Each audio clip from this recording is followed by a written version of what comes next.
It's Skrionk, a Godzilla movie marathon where we're stomping through Godzilla's filmography. I'm Derek, and I've seen all the Godzilla movies. And I'm Doug, and I've seen 25 Godzilla movies. And we're talking about the 28th film in the Godzilla franchise, the 5th and penultimate film in the Millennium series, a direct sequel to 2002's Godzilla Against Mechagodzilla, and somehow also a direct sequel to 1961's Mothra, Godzilla Tokyo S.O.S. Also known as Gojira Mothra Mechagodzilla Tokyo S.O.S, which of course translates to Godzilla Mothra Mechagodzilla Tokyo S.O.S. Released in Japan on December 13th, 2003, directed by Masaki Tezuka, with director of special effects Eiichi Asada, written by Masaki Tezuka and Masahiro Yokotani, produced by Shogo Tomiyama, with a score by Michiro Oshima. We'd like to take a quick moment to thank our spectacular patrons, Bo, Carl, Katie, Jason, Zoe, James, Keith, Cody, Toby, Hamish, Blake, Chase, Jojack, David, Russ, and Christian. Thank you. Thank you so much. Hey, Doug. Hi. Bet you weren't expecting that. No, and what's funny, I mean, it's always so funny to hear both the English name of the movie and then the Japanese name of the movie, because I think if I knew this was called Godzilla Mothra Mechagodzilla Tokyo S.O.S, of course, you make I different probably would have felt predictions. a little bit more confident that it was a sequel. It still wouldn't have been a guarantee based on the era, but I feel like I would have felt more comfortable being like, I bet, you know, in I could see it. In Japan, they knew, but like internationally, they're like, it's kind of a mystery to you all till you watch the movie or see the poster for it. Yeah. Although, okay, this is not the normal way we have conversations, but I am just curious for this one, because there's no indication that this is Mothra being suddenly thrown in to this Godzilla Mechagodzilla movie.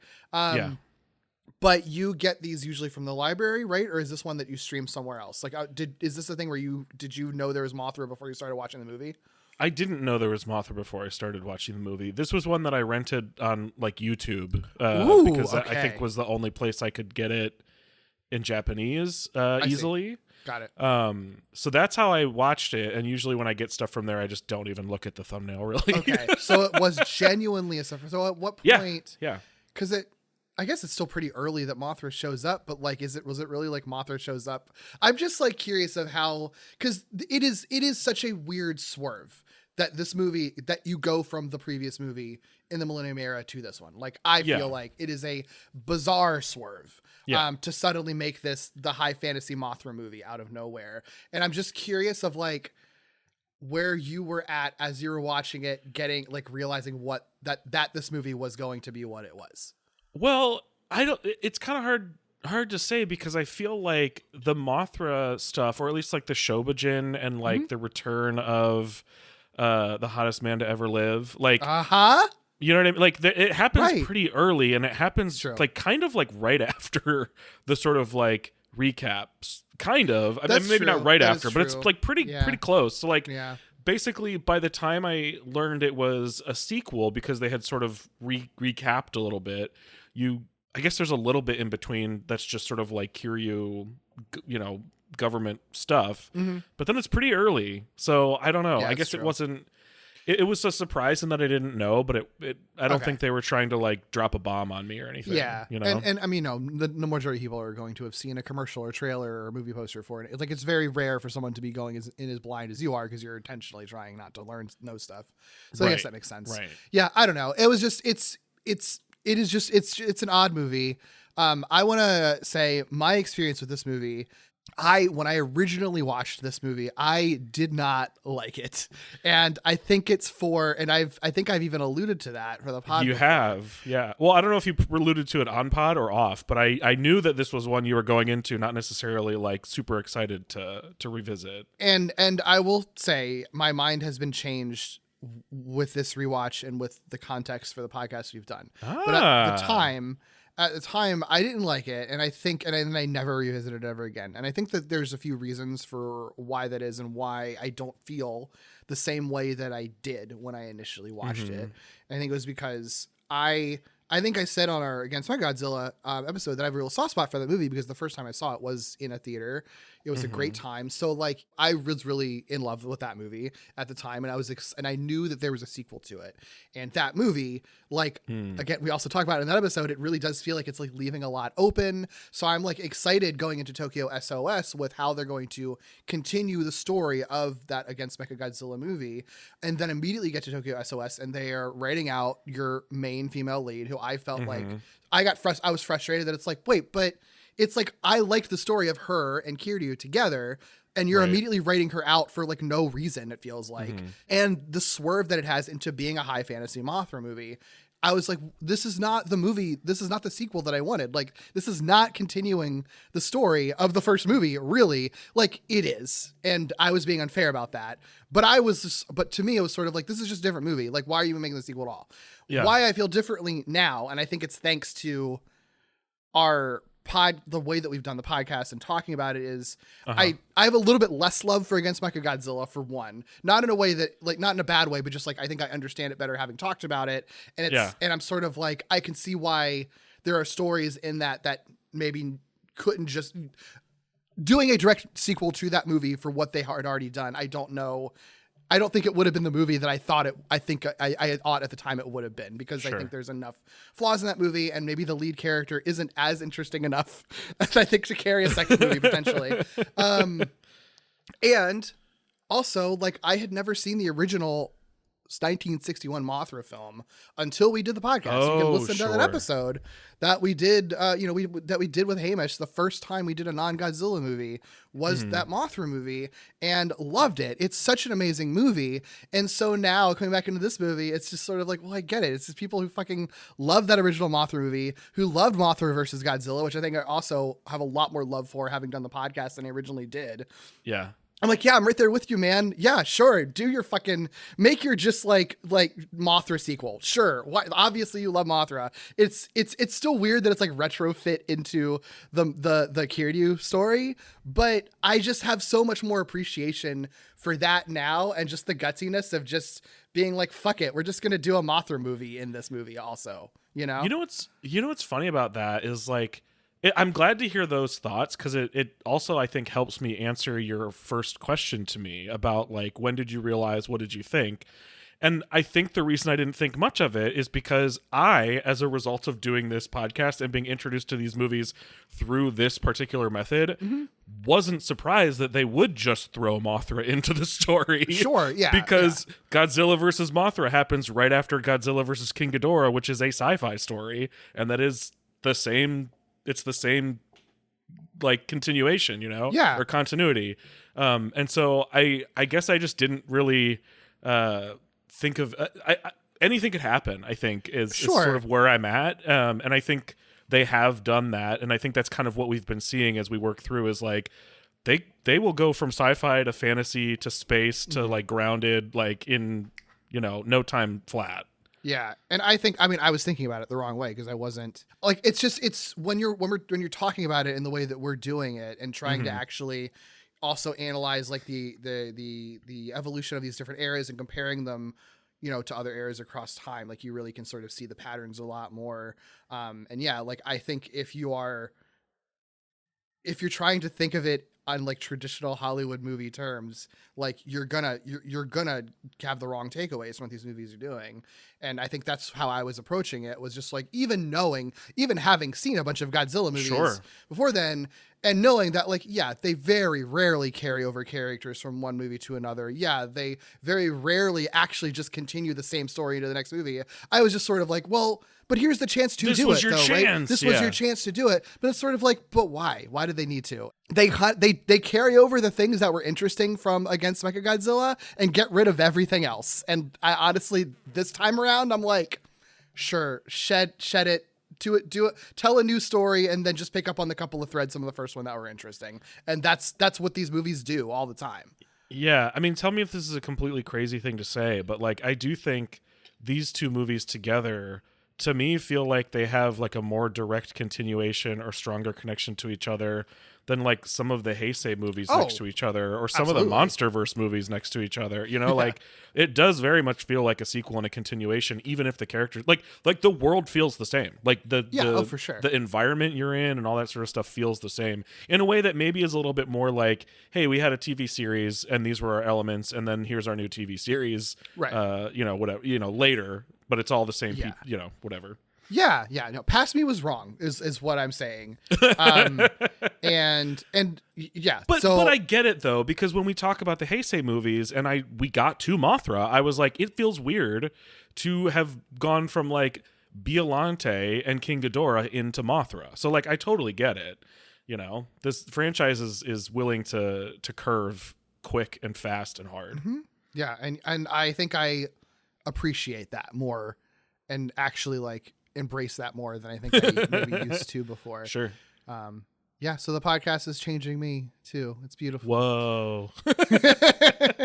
What's your general feeling on this movie though? Like positive, negative, where are you at with it? I'm just curious. It's generally positive. It is a weird pair of movies, because I do think like I think in some ways this is like a better, tighter, cleaner like movie than the first one, but I also think it's a much safer story and movie than the first one. So it's kind of odd, right? Mm-hmm. Like there are things about the first one, that Against Mechagodzilla movie, that I like for being very different, or having not seen yet, or for taking some kind of weird swing, or having unconventional characters, but they don't always land. This one, I think most of the things it tries, it lands, but it's doing a lot of things you've either seen before, or that they know will sort of, the pieces will just fit together because they've fit together before.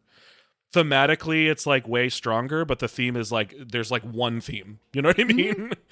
Oh yeah, no, there's less going on. I mean, this movie is like one long fight sequence too, pretty much. Like, you know, which I think is fascinating, and it is also like both a sequel and remake of like Mothra movies you've seen before, which I'm not mad about. Honestly, like, to be honest. Yeah, I mean, that's the one thing that is sort of like odd and unexpected, is that it is a sequel to the original Mothra movie. Even though Against Mechagodzilla pulled in all those little things to like establish its universe, I wasn't expecting it to just do it again. Yeah, it's fascinating. Especially for a movie that wasn't a Godzilla movie. I mean, I guess that's the case with Gargantua's too, but like, it's just, I don't know. It's so funny to me. It's really funny. It's really funny.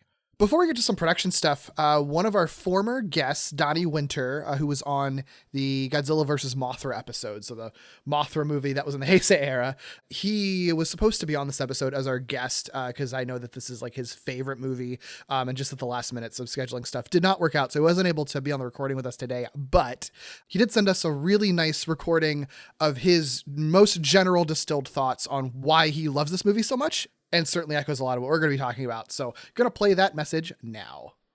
Hello to my friends at Glitterjaw and Screonk Podcast. It's Donnie Winter of Growing Up with Godzilla. And I just wanted to talk a minute about my favorite Godzilla movie, or at least one of my favorite Godzilla movies, Godzilla Tokyo S.O.S. And beyond loving it because my queen, Mothra, is in it, I love it because I think that it has everything that quintessentially makes a Godzilla movie. A really fascinating moral dilemma, and, you know, great kaiju battles. It has some whimsy. It has great music.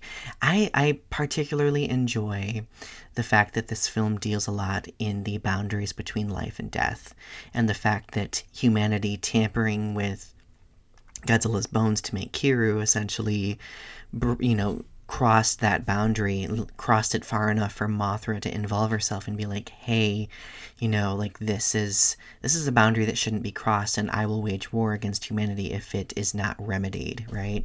But then she demonstrates herself as a heroic character by, you know, defending humanity on their behalf, like in lieu of Kiru. So, no, I really think that this film does a great job building continuity between, you know, the prior film, the original Mothra, the original Godzilla, but it also does a great job, you know, ending on a solid point and creating like this full circleness that we rarely get to see in Godzilla films that have multiple entries contributing to a story. So Tokyo S.O.S. is beautiful.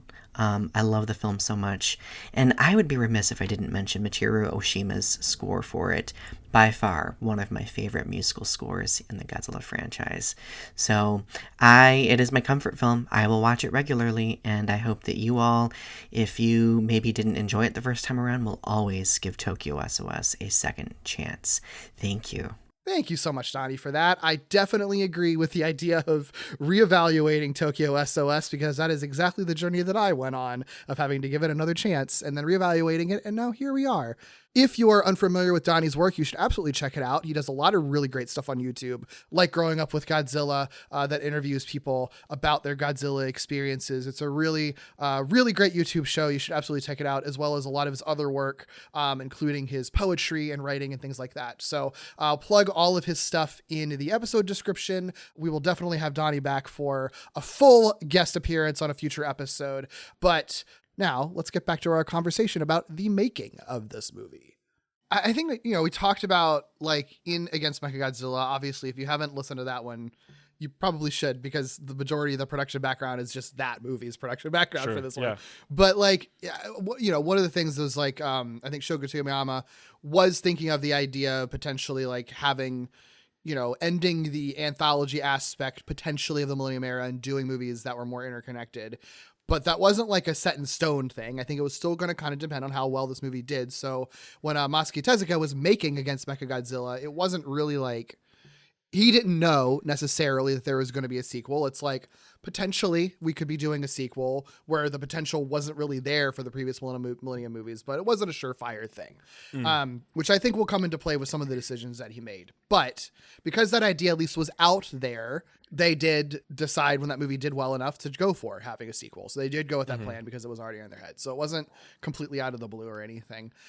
Regardless, Toho specifically was like, whatever we're doing for this next movie, we really want Mothra to make an appearance because, as we know, she's one of the most popular kaiju, and we talk about it over and over again. History repeats itself with Toho. Every time they're like a little bit nervous, every time they're a little bit unsure, every time they're doing great, they're sort of like, we want to make sure we make the most money. Next movie, put Mothra in it. Like, that's always what happens. Yeah. It wasn't unusual at the time, during the Millennium Era, for the process to usually be that Tomiyama would like collect like 4 story outlines, whether they be like pitches from like people like him or other writers.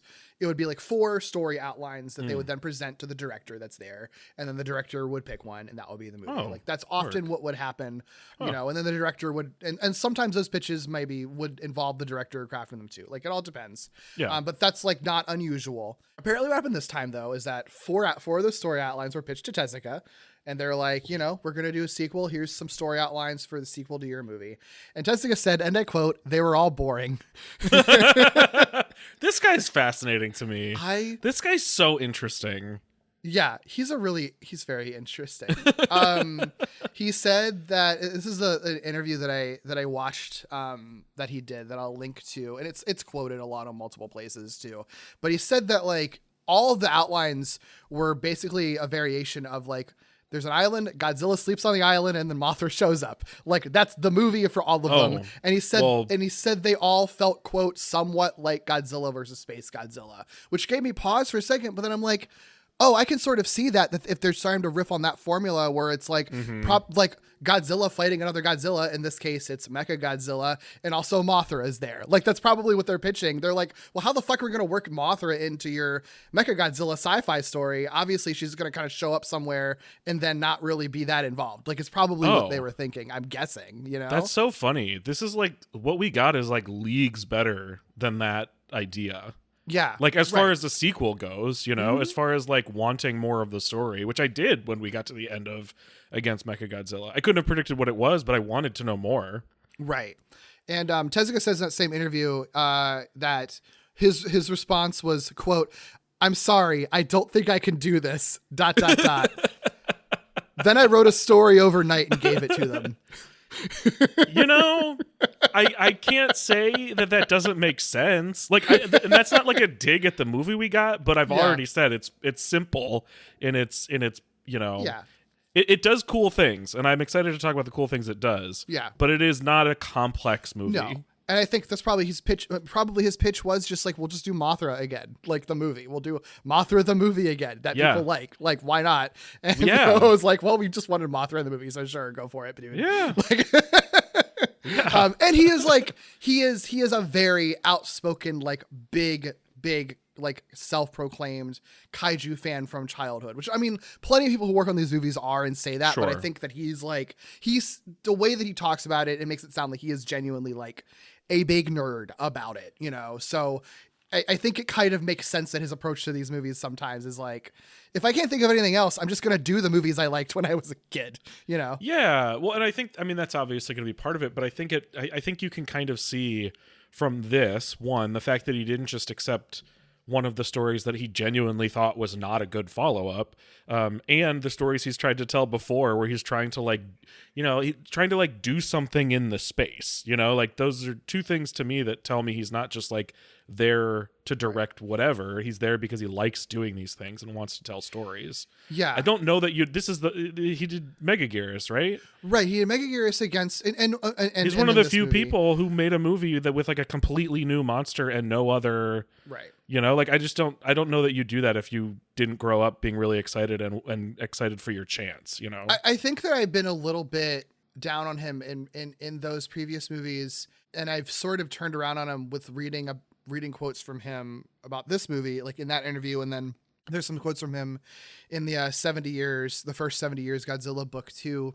Mm-hmm. I've really turned around on him a lot because I think that like, I don't super love the Godzilla movies he makes, but I mean, I say that saying that I really loved Against Mechagodzilla, and now I really like this one. I guess I just don't like Megaguirus is the one that I don't really love. But even then, even out of all three of these movies, I don't know how high I would rank them in the grand scheme of Godzilla movies, right? No, I get that. I don't think that the movies he's making are ones that I would consider like the best, right, like the best quality Godzilla movies, and I don't know that he's interested in doing that. I think that's the thing, is that trying to make fun monster movies. What I'm understanding better about him is that I think one of the things I was a little bit critical of him previously was that it really just seemed like he was just like a Toho company man, which isn't necessarily isn't inherently a bad thing, but to me that also is sort of like, but you're not really like an artist then, are you? You're just like doing it, you know, because you're working for the company. Sure. But I think I'm like realizing, like, I think that was just a bad knee-jerk reaction that I think I had on it with him. Because like, with all of these movies, it always seems like he's really trying to pitch wild shit with them. Like he will work for Toho and do the work to get the job, and then the second he gets the job, he will start pitching some wild shit. And he will, you know, if Toho tells him no, he won't do it. But if Toho lets him do it, he'll do it. And so like he would be pitching weird. I remember we talked about it, he'd be pitching weird dark shit movies, for Mechagodzilla and Against Mechagodzilla, and Toho would be like, "Fuck no." And I think he realizes at this point, I can't do a dark movie, but okay, what if I do the opposite and I'm going to do a fucking like fantasy Mothra movie? Again, a thing that I liked as a kid because I'm a big kaiju nerd, and Toho is like, sure, whatever, man. So like, no matter what, right. So no matter what, he is still pursuing a movie that he would want to make, like rather than just bending over to what Toho wants. It's just, he's not fighting them on it like other filmmakers might, but he's still still trying to still make his own vision, you know, even within the confines of what the company wants him to do. So which I still respect. And I don't know that I was giving him enough credit for how he would approach those things in past movies. And this one, it's just like, we get to see if he is actually allowed to do what he wants to do, and he does it. And I like it. I like what he's able to do when he's allowed to do what he wants, you know? Yeah. Yeah. So with writing the script, Tezuka approached Masahiro Yokotani, who had previously written GMK and worked on that movie. And he was impressed with that screenplay. So he asked Yokotani to work with him with writing this script. So like, you know, good move. I'm good sure choice. That helped. Yeah. While he was making it, some of the other things that Toho asked him to do that I think makes sense was, he said the studio wanted him to make a film, quote, not about Godzilla wreaking havoc, but rather depicting a meticulous, strategically planned battle between Godzilla and the self-defense forces and the anti-Godzilla forces, because they appreciated the approach he had in Against Mechagodzilla and Megaguirus. So it's not like it's different from what he was previously doing, but they specifically were like, no matter what you do with this Mothra shit, we still want to see all the fun military stuff as well. I mean, I will say I don't always love when there's like a ton of military strategy stuff, and I don't think he like bogs this down with that. And No. while still sort of like fulfilling the brief.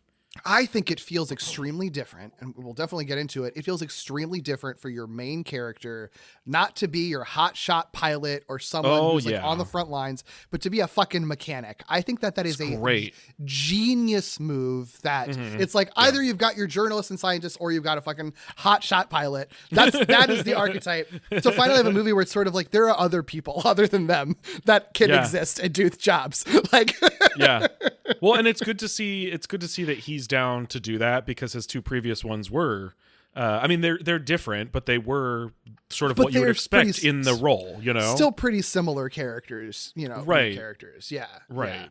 One of the oddities about this film, you know, I was trying to figure out exactly what's the reason for rating Akane, your previous female lead, out of the movie, if this is going to be one that is sort of meant to be directly sequelizing. I think one of the reasons probably why they just make it a point to write her out of this movie is because we talked about this, I think, in that episode with Against Mechagodzilla, but like the original plan was that she would die at the end of that movie, and Toho said like, no, we're not going to kill her. Yeah. I think that probably Tezuka was approaching this with the idea that like our original idea was that the end of her character arc would be her dying at the end of this movie. There's no more character arc for her after the end of that movie. She might not be dead, but like there's no more story to tell with her. He hasn't spoken on this, but that's my speculation. Given that scenario where like if the end of your character's story was meant to be that they die, you have them heroically survive, but they still have either way completed that character arc where like you were going to have their life end, you know, like what more is there for her? Which, so, you know, again, I was originally frustrated that they wrote her out, but this time I'm kind of like, yeah, I don't really know what more you could really do with her unless you just create a new character arc for her. And if you're going to do that, then you might as well just make a new character then, you know? Yeah. I mean, I don't know what they would have done. Obviously they could have figured something out, but I will say like, I was more surprised to see her even at all that they gave her any kind of goodbye. Right. When it started and we had our new young hot people, I was like, okay, yeah, here are our new young hot people. I wanted to see her again. I wanted to see the guy and his daughter again, but I didn't necessarily expect to see them because it's rarer to see them, you know? So it was a shock to me. I like stopped and was like, holy shit, that was that was who I think it was, right? You know? And I do think, you know, for what her story was in Against Mechagodzilla, obviously we don't get to see her story in this movie, but like there is a story there that does kind of make sense. Like, think of the world where you get to make more of these movies, or where it's like a series with like a longer continuity or something.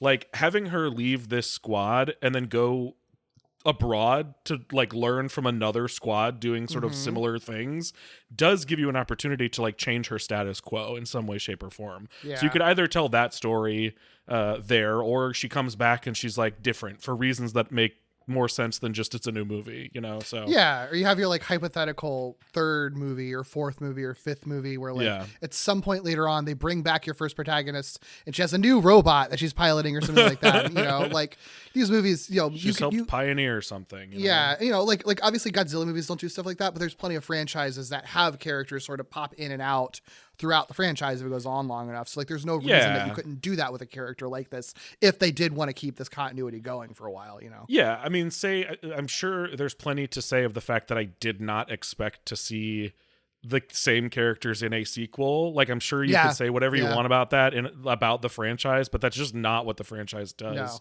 No. Yeah. I will say once I saw her there though, I was a little surprised that she wasn't back in the ninth inning in some way, shape, or form. You know? It's like why bring her there for that one scene and then she disappeared. And to explain that they're leaving specifically for training and to learn. The problem is they said very explicitly they will be gone for a year and then they will come back. Yeah. So I don't know why I was expecting them to come back, but I think it is a little weird that it's don't. Like they made a whole big deal about her being like so, you know, important to having formed that connection with Kiryu in the first movie, and then it's like, okay, bye. Well, now go leave the country so we don't have you anymore. Like, it doesn't really make any sense, but it's whatever, you know.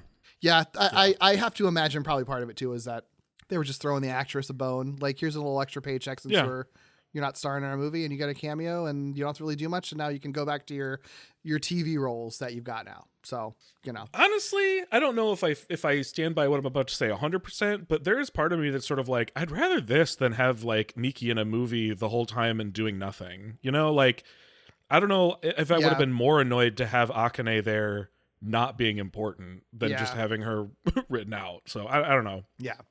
Some effects stuff, because this is actually really interesting. So Tezuka specifically was interested in, I think, like, maybe I don't want to put words into his mouth that he didn't say, but the way that it's framed in like the first 70 years book when they're talking about this is that he wanted to kind of seek the look and feel of, quote, traditional toku craftsmanship, and then do that with combine that with modern digital effects more effectively. So my take on that is like, he didn't really like how digital looking and CGI looking a lot of previous movies were, or at the very least how some of the CGI had been used in the last few movies, which is not amazingly well in some of the last few Millennium movies, unfortunately. Yeah. And I think that he was directly interested in being like, if we can't really do the CGI stuff as well as we want to, and sort of the compositing as well as we want to, then why don't we try to actually specifically more effectively, evoke more old school Toku methods, So then he approaches a Toho veteran, Eiichi Asada, and asks him to be the special effects director. So Asada, he had been like an assistant director on a whole bunch of stuff for a while. He was an assistant director on the final handful of Showa era films that we haven't done for this podcast yet. So I think right after Hedora, he starts working on like the kind of remaining Showa Godzilla movies. Gotcha. He also works on that ESPY movie that we mentioned during Space Amoeba. I gotta find that. I know. That. It keeps coming up. He became the first assistant special effects director on The Return of Godzilla. You've probably seen it because I posted it recently. But the image of him working on the Cybot Godzilla, that's him. Where it's like there's a guy, like a bearded guy with some sort of device that looks like, I don't know. It almost looks like it's just a watering can. Yeah, like I'm a watering sure. can, I guess. I guess he's putting water on the Cybot to make it look wet or filling it with water. I don't know what he's doing with that watering can, but it looks like he's poking it in the Cybot Godzilla's ear, and it's funny. Yeah. But that's him. So, he was working on that. But here's what's interesting about him is that, for one, he pretty much was always an assistant director. He did one job as an actual director of special effects in 1991 on the live action adaptation of the manga Video Girl Ai. That's like the only time that I could find that he was actually credited as a special effects director. Otherwise, he's always been an assistant director, which is still like a good role to have in a thing like this, but he's never actually run the show for special effects outside of that one movie, and especially not for a big Toho movie. And what's also really interesting is that after that period, he just retired from the job. By 2003, he was fully retired from the special effects biz. He had not done anything for Toho, at the very least, for like an entire decade. He had been out of the game.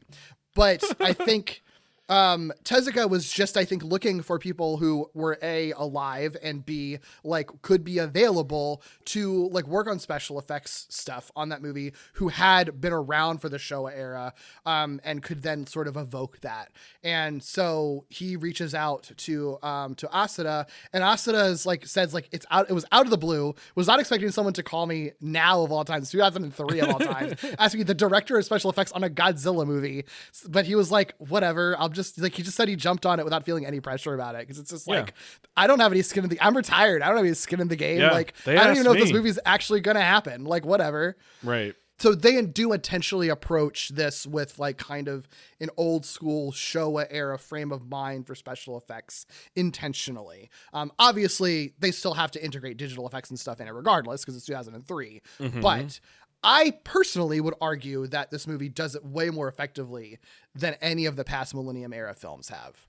I very much agree with you. I like the way this movie looks the vast majority of the time. And it doesn't, even though they're employing old school techniques, it doesn't make the movie look old in any way. It's not like they're going for like the actual atmosphere of like a show a vibe or anything. Right. It all like integrates really, really well. Even when you can tell that they're using miniatures, it still like integrates really, really well. Yeah, absolutely. Yeah, no, I think this movie looks really good. Mm-hmm. That's been a complaint I've had about the Millennium Era films, is that like I don't know that they always look great, even when the designs are cool.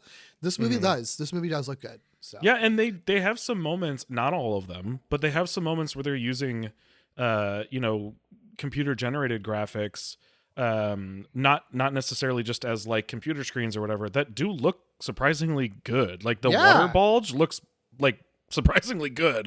I was waiting for the moment where I'd be like, oh, there it is. That's where it got ugly.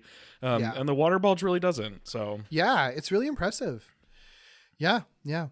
Production wise, the only other thing I have, there's stuff that'll come up later, but the only main thing I have that I think was kind of interesting, this has come up before, they'd been pairing these movies with Hamtaro on a double bill for a while. Yeah. This is the last movie where they do that. Apparently it didn't seem to be as effective anymore. So after this movie, they don't pair it with Hamtaro. They don't pair Godzilla with Hamtaro anymore. So did they, maybe you've said this already and I just forgot, but did they ever do, as a result of this, like Hamtaro Godzilla crossover shorts, merchandise, anything like that? Like, it feels like you could easily, right? By this point, they've probably got animated Godzilla kawaii stuff, I very frequently see the merchandise. Absolutely. I don't know if they've ever done like actually like filmed shorts, like a little short. That'd be so cute. I think, you know what? I'm seeing what looks like animated designs, so that's entirely possible. Oh my god, there's little figures of Hamtaro in a Godzilla there's a plush of a Hamtaro in a Godzilla costume. Like, you can still buy those things now. Like, they still make them now, I think. Oh my gosh, this is so cute. Yeah. Wait. There's a Hamtaro wearing a Godzilla costume, and it's very cute because it's like Hamtaro is wearing a costume from its own universe.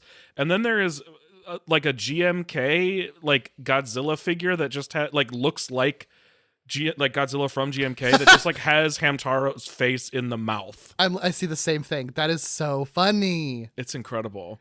Yeah, it looks like he's just eating Hamtaro's head. It doesn't look like he's wearing a suit. That's no. That is so funny. So good. Yeah, I love it. I'm glad. I'm glad that happened. Yeah. I mean, I think it's still a popular collab, honestly. Makes sense. I think that they still make them.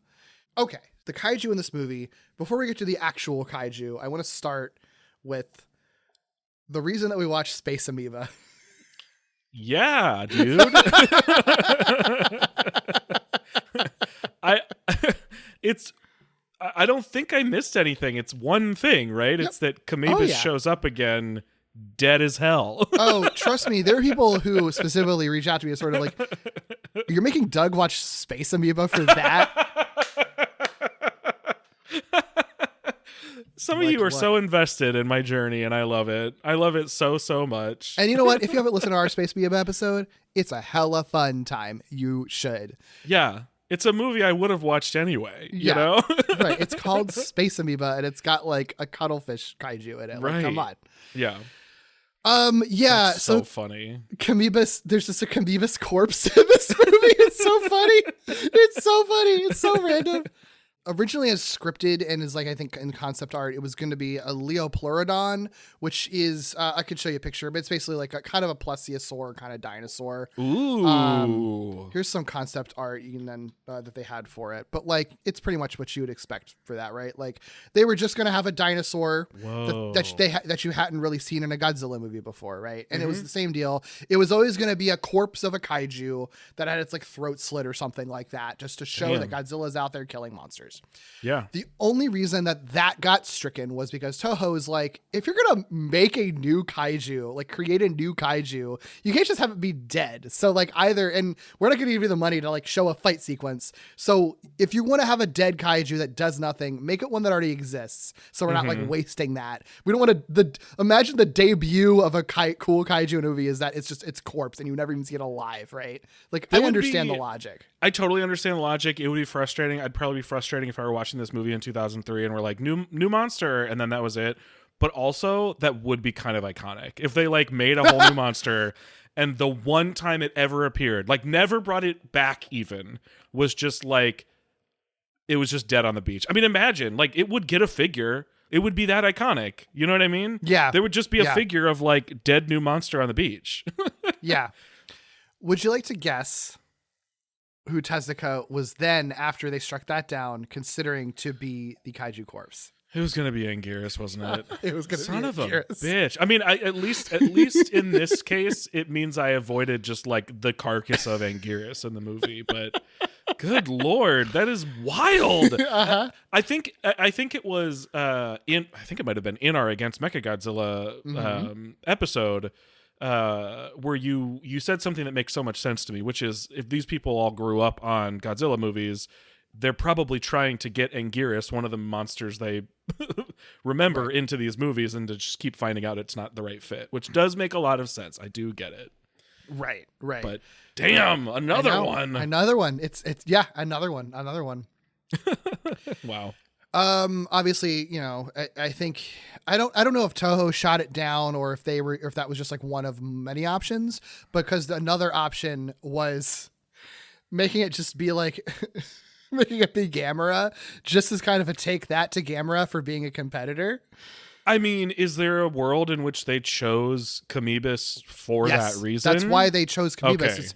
Okay. Because I think, you know, it's like, okay, we can't just put Gamera literally in our movie. So it's like, but we do have another turtle kaiju. Wow. So let's just get Kamibis. So that's how you end up getting to Kamibis in this movie, is just to make fun of Gamera.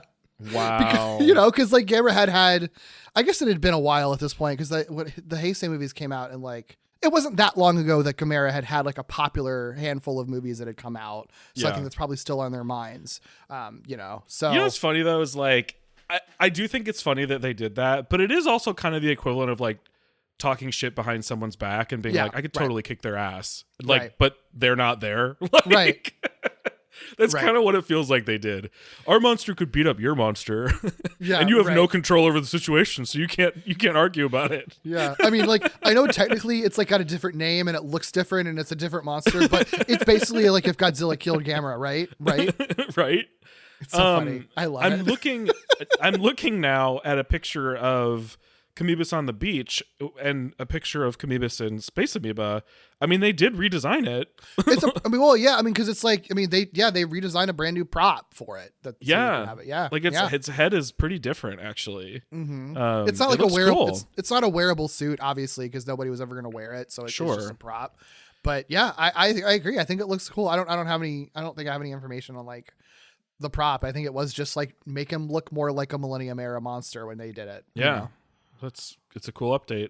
I agree. Yeah, I like it.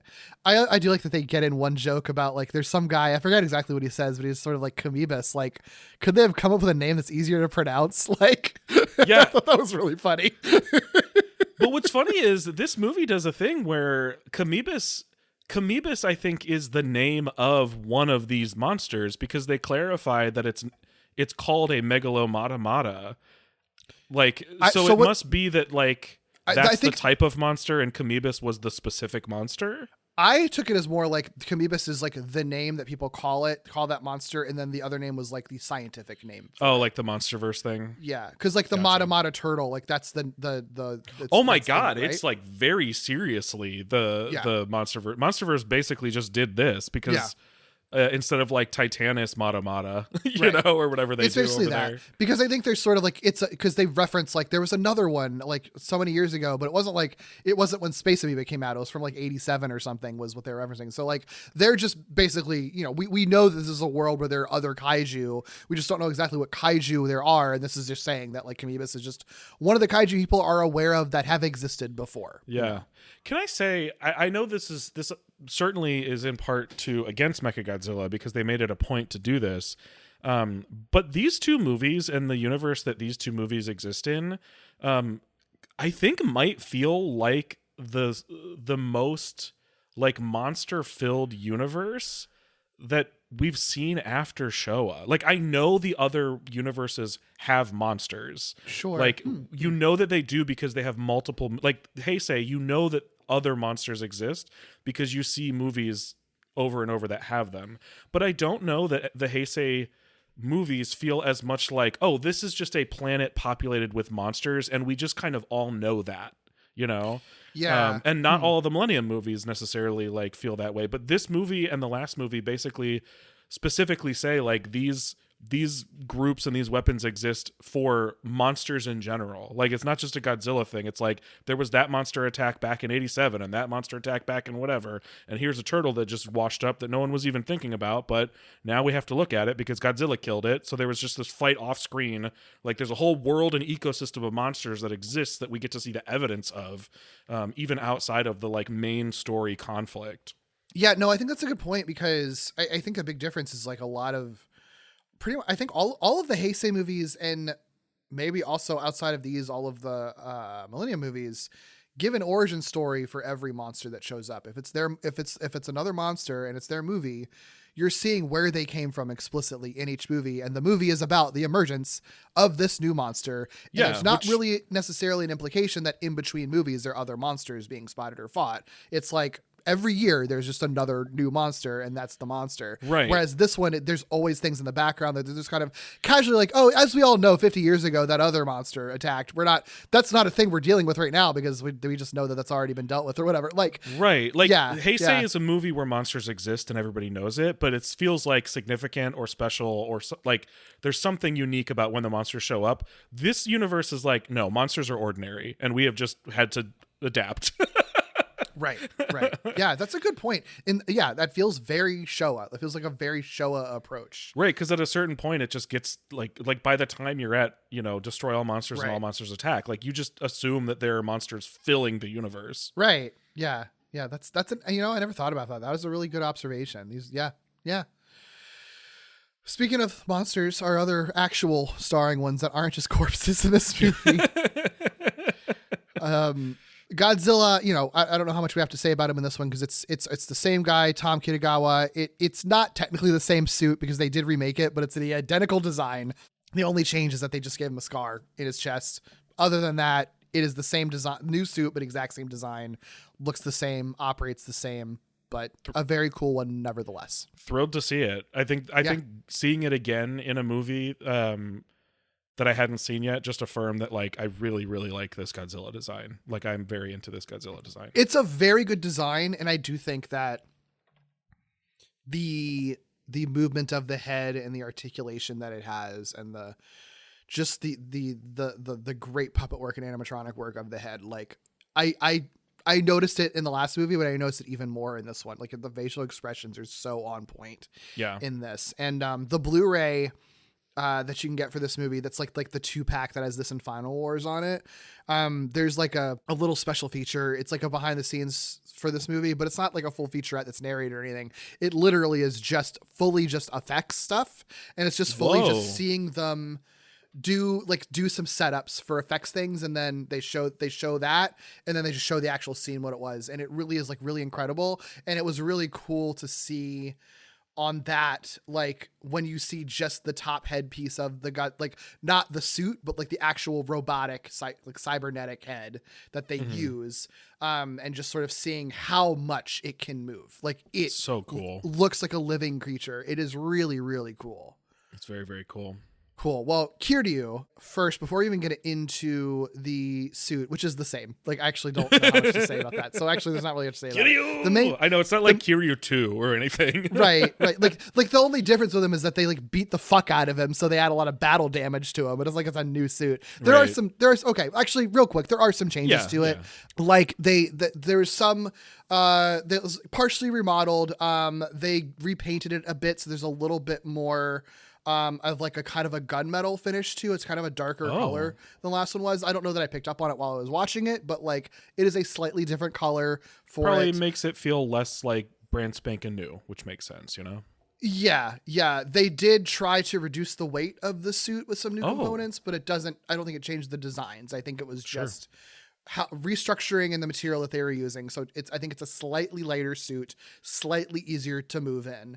And they did make a full scale model of the hatch for when Chujo gets like ejected from the cockpit. Oh, yeah. Like there is a full scale model of the hatch that was built, which is that pretty rules. Cool. Yeah. That's good. Yeah. I like that. The thing that I really wanted to talk about with Kiryu here is the actor playing him. Okay. Because it's not the same suit actor of the last movie. This is Motakuni Nakagawa who plays him this time. This is going to be one of a few actors actually that we're going to be able to get like really nerdy about like Super Sentai and Kamen Rider. Ooh, okay. There's actually a bunch of Sentai and Kamen Rider actors in this movie. It's really cool. Hell yeah. So Nakagawa, this is his first Godzilla film. He was a theater actor who moved on to suit acting in various toku shows. So he played a bunch of villains and suited characters across Kamen Rider shows, beginning with Kamen Rider Black RX in 1988. So he's been working for quite a while. Yeah. He would periodically return across various shows through Kamen Rider Wizard in 2013. So, and I think in all of those, it would be monsters or villains or just, suited mooks or whatever, right? Yeah. I think what he is more notably known for, though, is for Super Sentai. So he started playing, again, mostly villains and monsters, beginning with Turbo Ranger back in 89. But because of his short stature, he's about 5'4", and he's like relatively petite, he became the go-to suit actor for Pink Rangers. Oh! So much so that he earned the nickname of Mr. Pink. I've probably seen this guy, if only for that reason. Mm-hmm.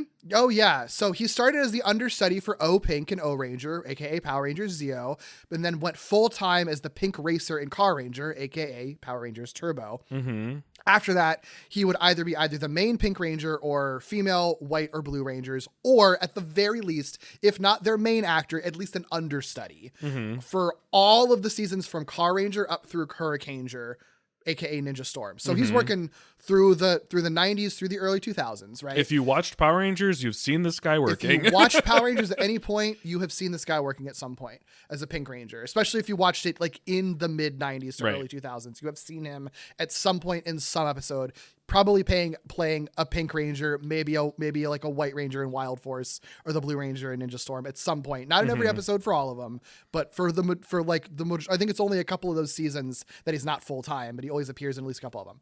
Yeah. He does eventually pop up again, and I think the only reason he stops is because they start actually having women stunt actors at a certain point. So puts him out of a job, but he's still they around. defeat sexism, and the world changes. Right, exactly.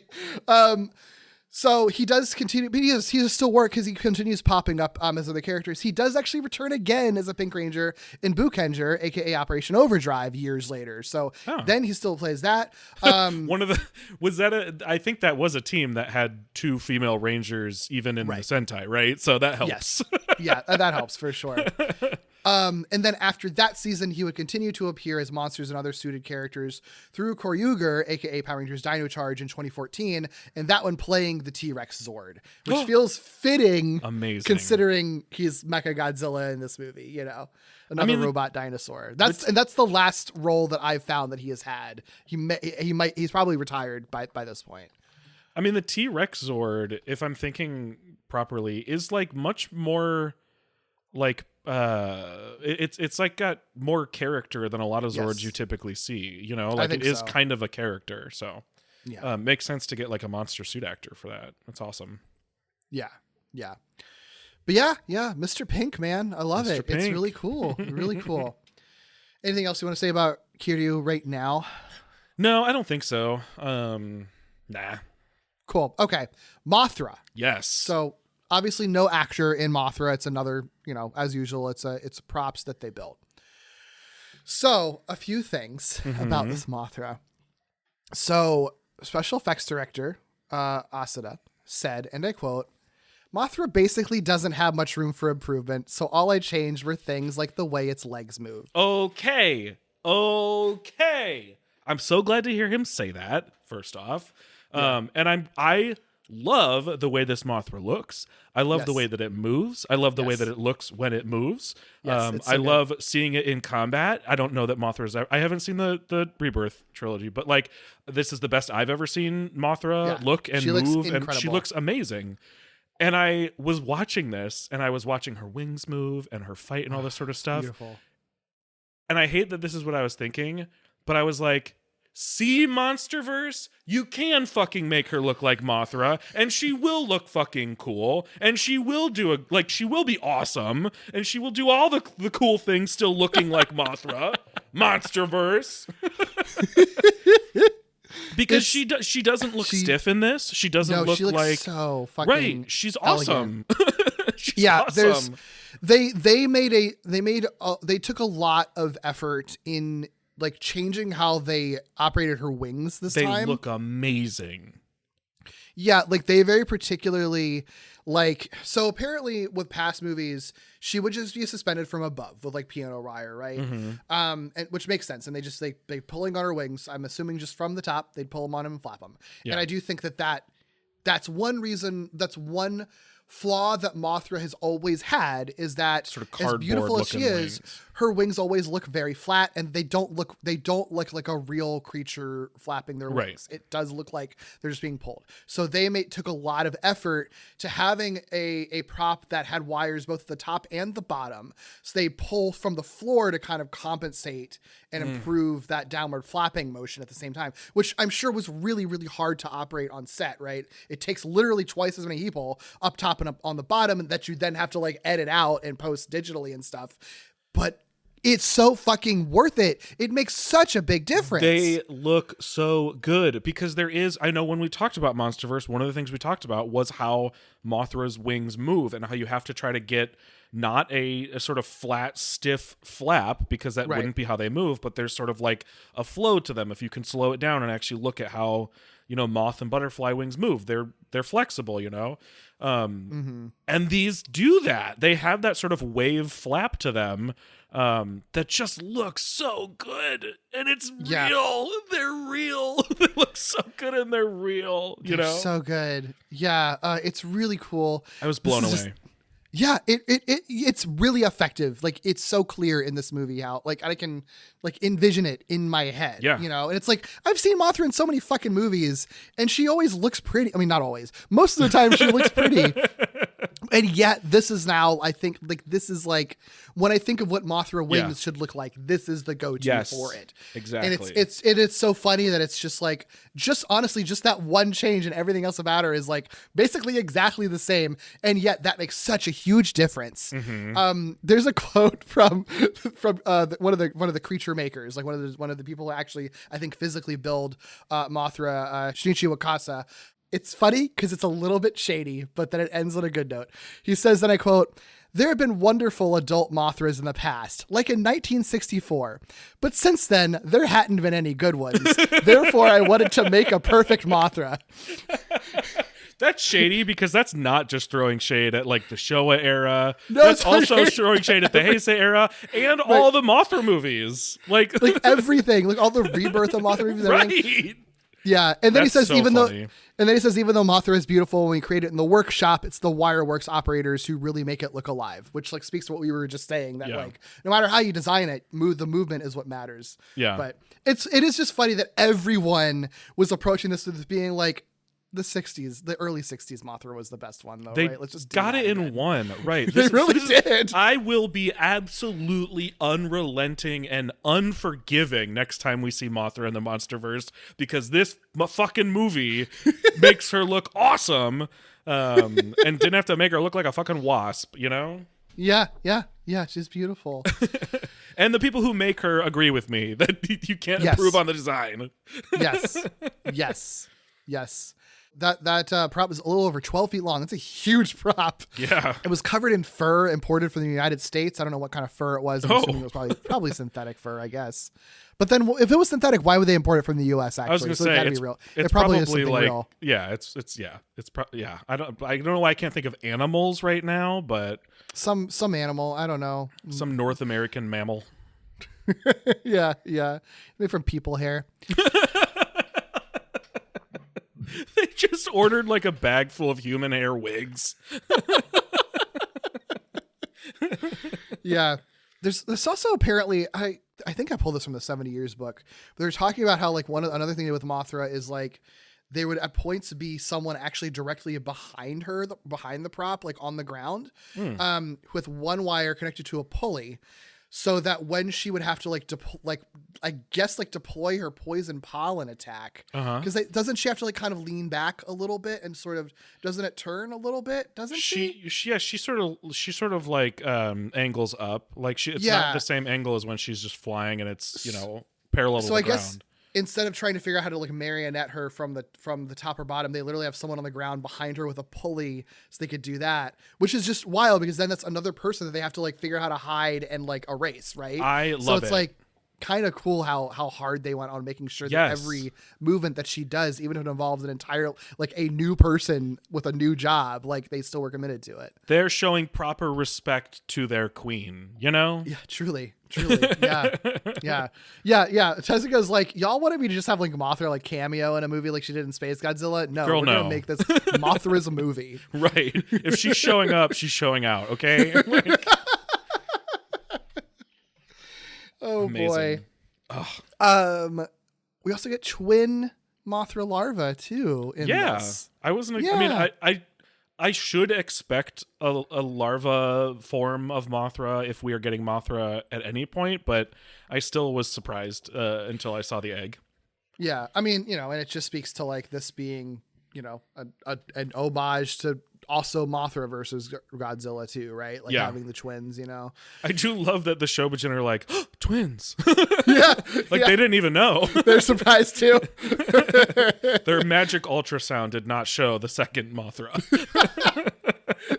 That's really funny. Yeah. No, it's cool.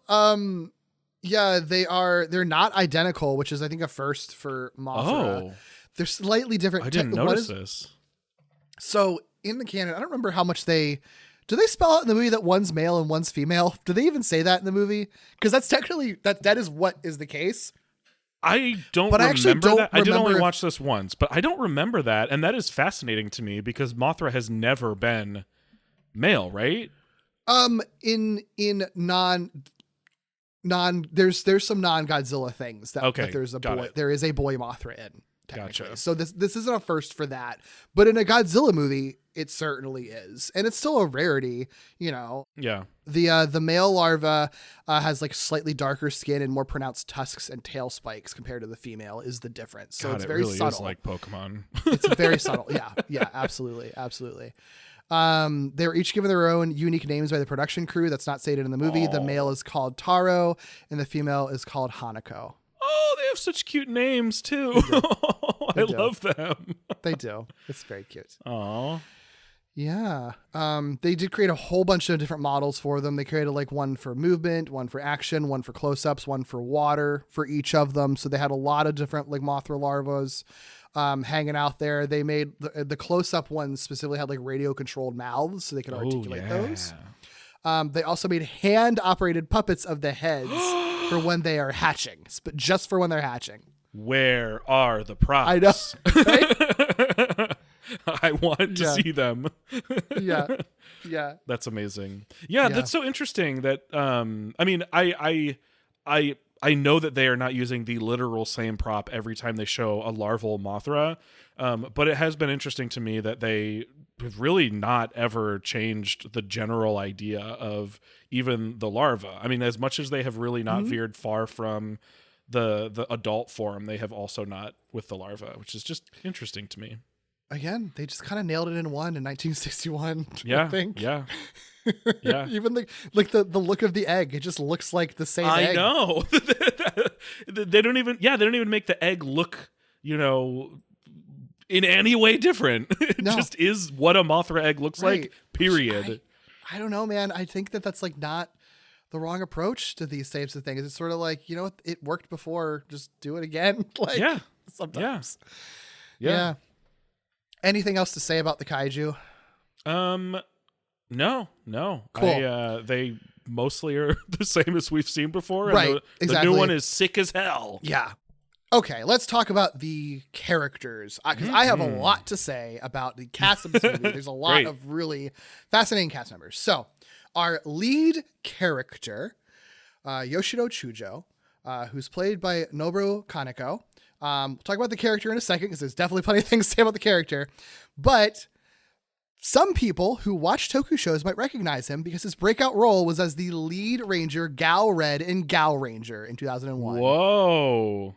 Is this our first Red Ranger? I think it is actually. Because we haven't really had a lot of like lead Sentai people or even Kamen Rider. We've had, even for Kamen Rider, it would be like usually supporting characters. Right. Yeah.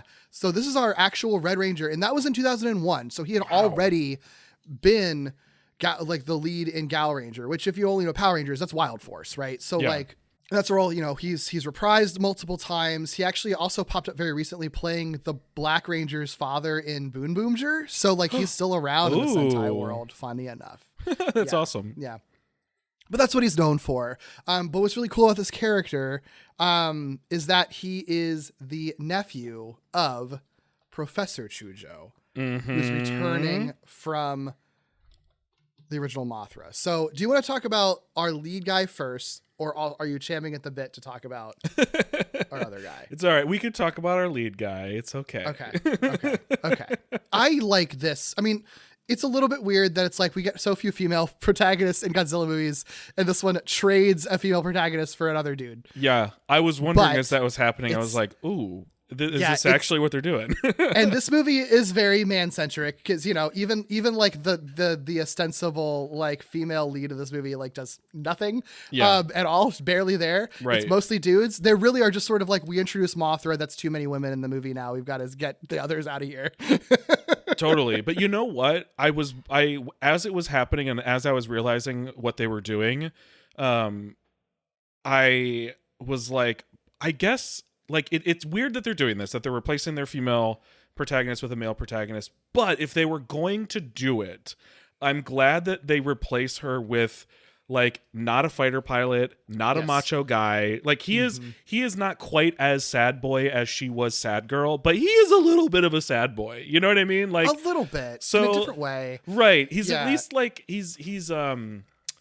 he is not sort of who you would expect to be like your big hotshot Godzilla protagonist, like in the fighter jet or, whatever. Like he is still a different kind of male protagonist than we're used to seeing.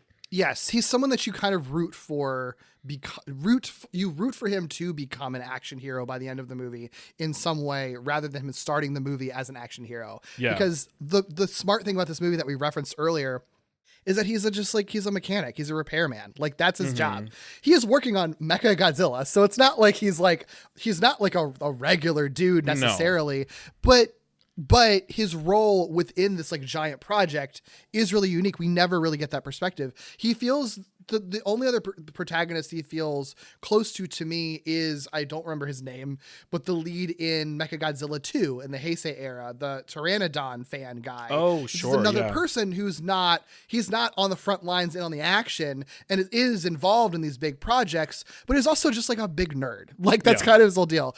Like Chujo is like a big nerd for Mechagodzilla, which I think is really cool. And Chujo specifically, whether he fulfills this or not over the course of the movie, or whether it's portrayed, very strongly, like I do think he's sold to us as an underdog. Like the fighter pilots make fun of him. You know what I mean? Yeah. And like he gets knocked to the ground by a pilot who literally says like, you're just a mechanic. What do you know about, piloting Mechagodzilla? Exactly. It's weird. Again, weird that they're replacing a woman with a man in the protagonist role, but I really like this guy. So if that had to happen, I'm glad it's him. And I think the actor, I think Kaneko is good in the role. So I enjoy him quite a lot. Yeah. Yeah. He is, like we said, he is the nephew of Professor Chujo, who is the character that Hiroshi Koizumi played in the original Mothra, reprising his role here again, which is so beautiful.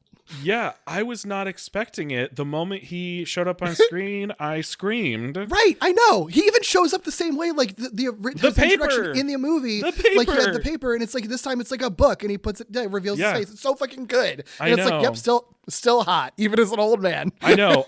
You know what? This dude is 77, and he's running around this movie, and he can still get it. It's fine. Like, dude, that's the thing, is that they could have very easily been like, he's our cameo. Like he should have showed up in one scene and then he's out of the movie, and maybe they'll cut to him a couple times in the action, but he stays back. No, he is in on the action. He is he is a main character throughout this Yeah. entire movie.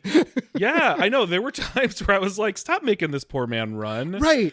There's a little bit of it that feels very like why are you putting Harrison Ford through all of these action movies when you're like a 90-year-old man or whatever at this point? It kind of, I mean, there's not really any comparison, but it kind of is a little bit Harrison Ford like, you know, when you see him. Yeah. He's not 90, he's 83. But like, you know what I mean though? It's just sort of like, why are you putting this old man? Like, not to say that he can't do action, but also like, he's make done him do it. that. You know, he's done it. He doesn't have to keep doing it. He's been put through the ringer already. Like, let someone else do that. Right. But I love to see how involved in this movie he is. Yeah, me too. I was so excited to see him just in general. I was very surprised and pleasantly so that he is the same character. I wasn't expecting that either. I mean, as much as I'm not expecting to see the main characters in a sequel to their own movie, I certainly was not expecting an actor who was in like a bazillion Showa era movies as a bazillion characters to show up as one of them in a Millennium era movie. You know, it's so cool. I was so thrilled. I thought it was so good. And it's smart to have him there. I mean, if they're going to do a sequel to that movie and you're going to try to tie in what the Shobijin are there for, it makes sense to have somebody who was there, you know, the first time around. Yeah, I mean, and it gets really easy exposition out of the way because he can basically recap the original Mothra movie, and you get your fun little clips to the original movie too with him. Like, it's really neat, and I love him like reuniting with the Shobijin, even though they're like technically not the same Shobijin, I guess. But like the fact that it's sort of like, oh, you remember who we are? And it's like, of course I remember. Like, it's just so nice, you know? Like, yeah, I mistook you for the other tiny twin fairy women. That I see on a regular basis. yeah. It's just like, I don't know. It's easy to complain about like legacy sequel stuff now because I think it's often just done badly and sort of exhausting. But like the Godzilla movies so rarely do things like this that I think when they do it, it feels like it feels so intentional and for a reason. It doesn't like, I don't like the children in 2003 weren't clamoring to see Professor Chujo from the 1961 Mothra again. No. The people, they only are doing this because the people making this movie loved that movie and want to work with him and bring that character back. And they make it make sense. Completely out of love. You know? Yeah, like they totally. make it make sense. They integrate him into it. Like you said, he's an active, important part of the movie. So it's not even just for shits and giggles or like just to have your sort of cameo. Like it's really I'm thrilled. I really like it. And I think the way that they utilize him in establishing this as a sequel to two different movies, I think is actually kind of brilliant when you think about legacy sequels, you know? Yeah. And this, I mean, honestly, probably this might be my number one thing that turned me around in this movie so hard too. Cause like I knew the actor when I originally watched this, but like I didn't have as strong of a connection as we do now. Yeah. I didn't have as strong a connection then as we do now, I think, of appreciating how good he is, you know? And so it's like, it's just so cool. It's so cool to see him in this.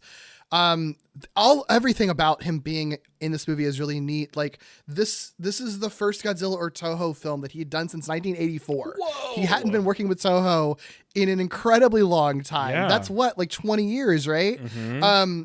He said, this is from the first 70 years Godzilla book. There's a quote from him where he says, "It had been a long time since I had been to Toho Studios, and it felt incredibly nostalgic. Aww. Some of the staff members who had been there for a long time were still around, and they warmly welcomed me back to the set. It felt like returning to my old home." That makes me want to like cry. It is so beautiful. And it's beautiful just all on its own, but it is also like beautiful because like we can't imagine, like we simply cannot imagine that would happen in any company to anyone in the United States under any context, like in what context, like, you know what I mean? Like to have worked from the 60s to 2000. Right. And see the same people there and have it feel like home from that whole time is just, I don't know, that feels like really special. It's really cool. He also like did another another Toho thing at the same time, since I think that's because they got him back for this. There's also a show called The Grand Caesars, like just another Toku show that's never made its way over to the US before. That like it's not in Godzilla continuity or anything at all. It has nothing to do with Godzilla stuff. Just that it was a Toku show produced by Toho.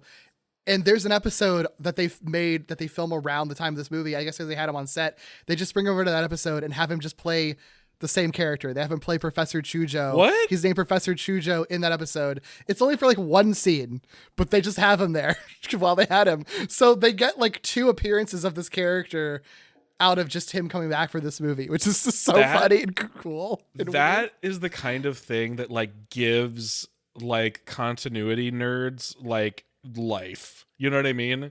Right. So like, wait, think of all the connections. Think of how this universe just what is that show called?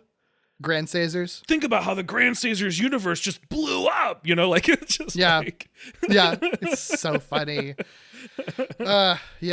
Yeah. But yeah, I mean, and then this ends up being, I think his last film role, as far as I know, I believe so. There's some weird credit stuff where like, there's something else that shows up on his IMDb from 2009, but I don't like see how he's actually involved in it. So I don't know if it's an archive footage thing or not, but like, but as far as I can tell, this is the last actual movie that he filmed.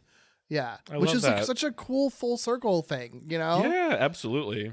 Yeah. Oh, that's so good. That's even better than I thought, you know? I know. Yeah. What a cool way to go out. You get like in a random Toku show, you get to go back home, you know, to your previous franchise, come back to your previous character, and like what a cool way to go out. And like he turns in a good performance too. Oh yeah, of course he does, you know. But yeah, not even just a previous character, but like the previous character you played in the movie that introduced one of the most popular kaiju in history. You know, like a really good point. So cool. Yeah.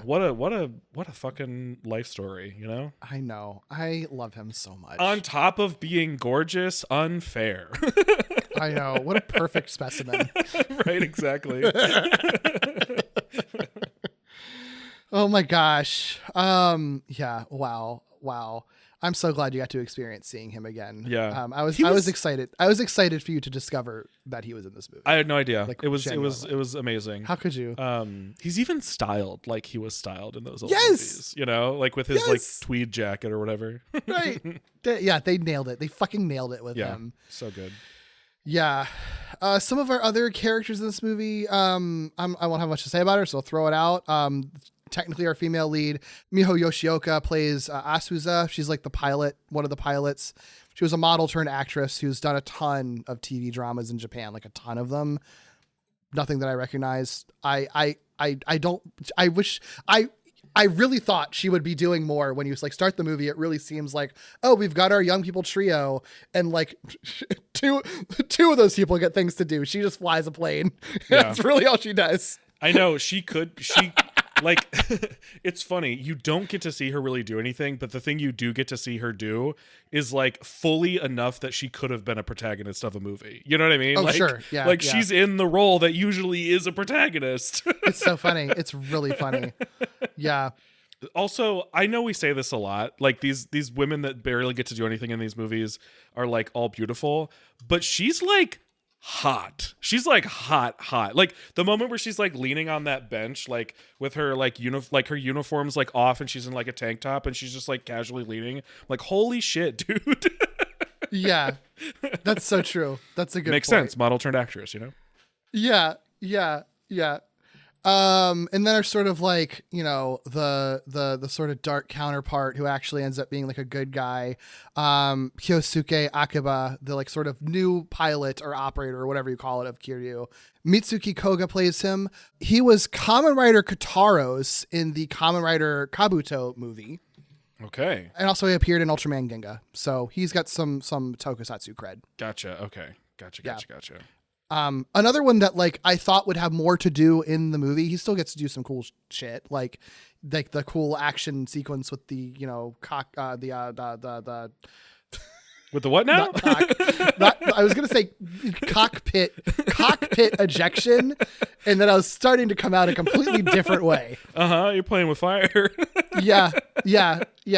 You know what I mean? The action thing that he does at the end. Yeah. Where he catches in midair. Like, he gets to do that. But, like, another one that it's like, it feels kind of set up at the beginning of the movie to be, like, more of an antagonist and things like that. And then kind of fades to the background until the very end. Yeah. They're very much introduced in this movie as, like, a trio, like a not necessarily like an archetypical trio, but like an archetype trio in that it is a trio that is like your protagonist trio. And it really is not that. It really is like one protagonist and these two other characters. Yeah. Which, you know what? I think it's because they got to get all the other people in this movie, because they got to get the Shobijin and the Chujo family involved. And they're more interesting anyway. I mean, it's the right choice. Like, it's a bummer that we don't get to see more of them, but it is the correct choice. I agree. The Shobijin, mentioning them, the actors who play them are like also really, really interesting. So, so we have two actresses, Masami Nagasawa and Chihiro Otsuka, play the Shobijin this time around. They're both very interesting for very different reasons. So, Chihiro Otsuka, for her, after this movie, she primarily does a lot of stage acting and musicals, which, Mothra priestesses sing a lot, right? So like, it totally makes sense that she's a good singer. Some of the credits that she did outside of stage acting are very recognizable. You had a big reaction to something, Doug. She's in one of my favorite anime, Yakutate Japan, which is like a bread baking anime that like never comes up because it's not like a huge deal. Okay. But yeah, she's in that. That was my big reaction. Okay. Yeah. I mean, I didn't even have that. I'm glad you mentioned that, because she also she was in the original J-horror film Dark Water, which then will come to the US and be remade as a Jennifer Connelly movie. Yeah. So she was in that. She's in Ultraman X, or I think in one episode of Ultraman X, but she's also done a lot of she's done some dubbing for major movies, like for Japanese dubbing. The 2019 Dumbo and Arlo the Alligator, when they exported those to Japan, nice. She did dubbing in those movies. So yeah, she's got an interesting career, but the majority of the stuff she does is musicals and stage acting, which makes sense. Yeah. The one that a lot of people would recognize if they watch like Toku movies in this realm at all, Masami Nagasawa. So she is an award-winning actress, like lots of awards. She's won a lot of awards. This was an early film for her before she became an award-winning actress. I love that. Yes. I love that so much. She went on to do it a lot. She honestly, she is the most successful actor from this movie in terms of what she's done, because most of these actors are like TV actors. Mm-hmm. She has done a wide array of acclaimed films and TV performances as well. Yeah. And like won a lot of awards for all of them. If you're in the tokusatsu realm, she'd be particularly recognizable as the female lead Hiroki in Shin Ultraman and the Scorpion Lady villain in Shin Kamen Rider. So, yeah. So amazing. She's done a shit ton. It's funny to see her. It's funny because the Shobijin aren't like, you're not necessarily expecting those to be like the big name people, right? Because they're just meant to be, kind of freaky little twins who are magical and sing a lot. But she becomes like a fucking major mainline actor. I love that so much. Because it's not even like she was in this movie as like the lead, and it just was like an early thing, but she was the lead. So like, of course, no, she's one of the Shobijin. Teeny tiny little fairy princess. It's amazing. So funny. It's amazing. So funny. And she's probably proud of it, because I feel like, these big franchises don't get like thrown under the bus when actors get famous over in Japan. Well, the fact that she still does like Toku movies, like I think speaks for a lot, right? Oh yeah, that's a great point. Yeah. Anything you want to say about this iteration of the Shobijin? Not really. They are integrated pretty well. They don't really show up a whole lot, so they don't have to do that much. One thing that like really impressed me, and I don't even know why I necessarily noticed it. I guess I noticed it because it was impressive. There's a shot. I think it's in the very first, like in their introduction when they're talking to Chujo, like Professor Chujo. They do like this sort of like scrolling or like nodding camera work on the Shobijin as they're standing on like a table. And it's like totally unnecessary, but very impressive, because they would have to do that same camera movement twice. They would have to do it for the set that they're superimposed onto, and then they would have to do it for the Shobijin. They did do the old school building sets to make them look small rather than superimposing them in some cases. Is that one of them? I think when they first appear on the table at the beginning, I'm pretty sure that's a set that they were onto. Okay. Well, Yeah. then it's not that impressive, all right?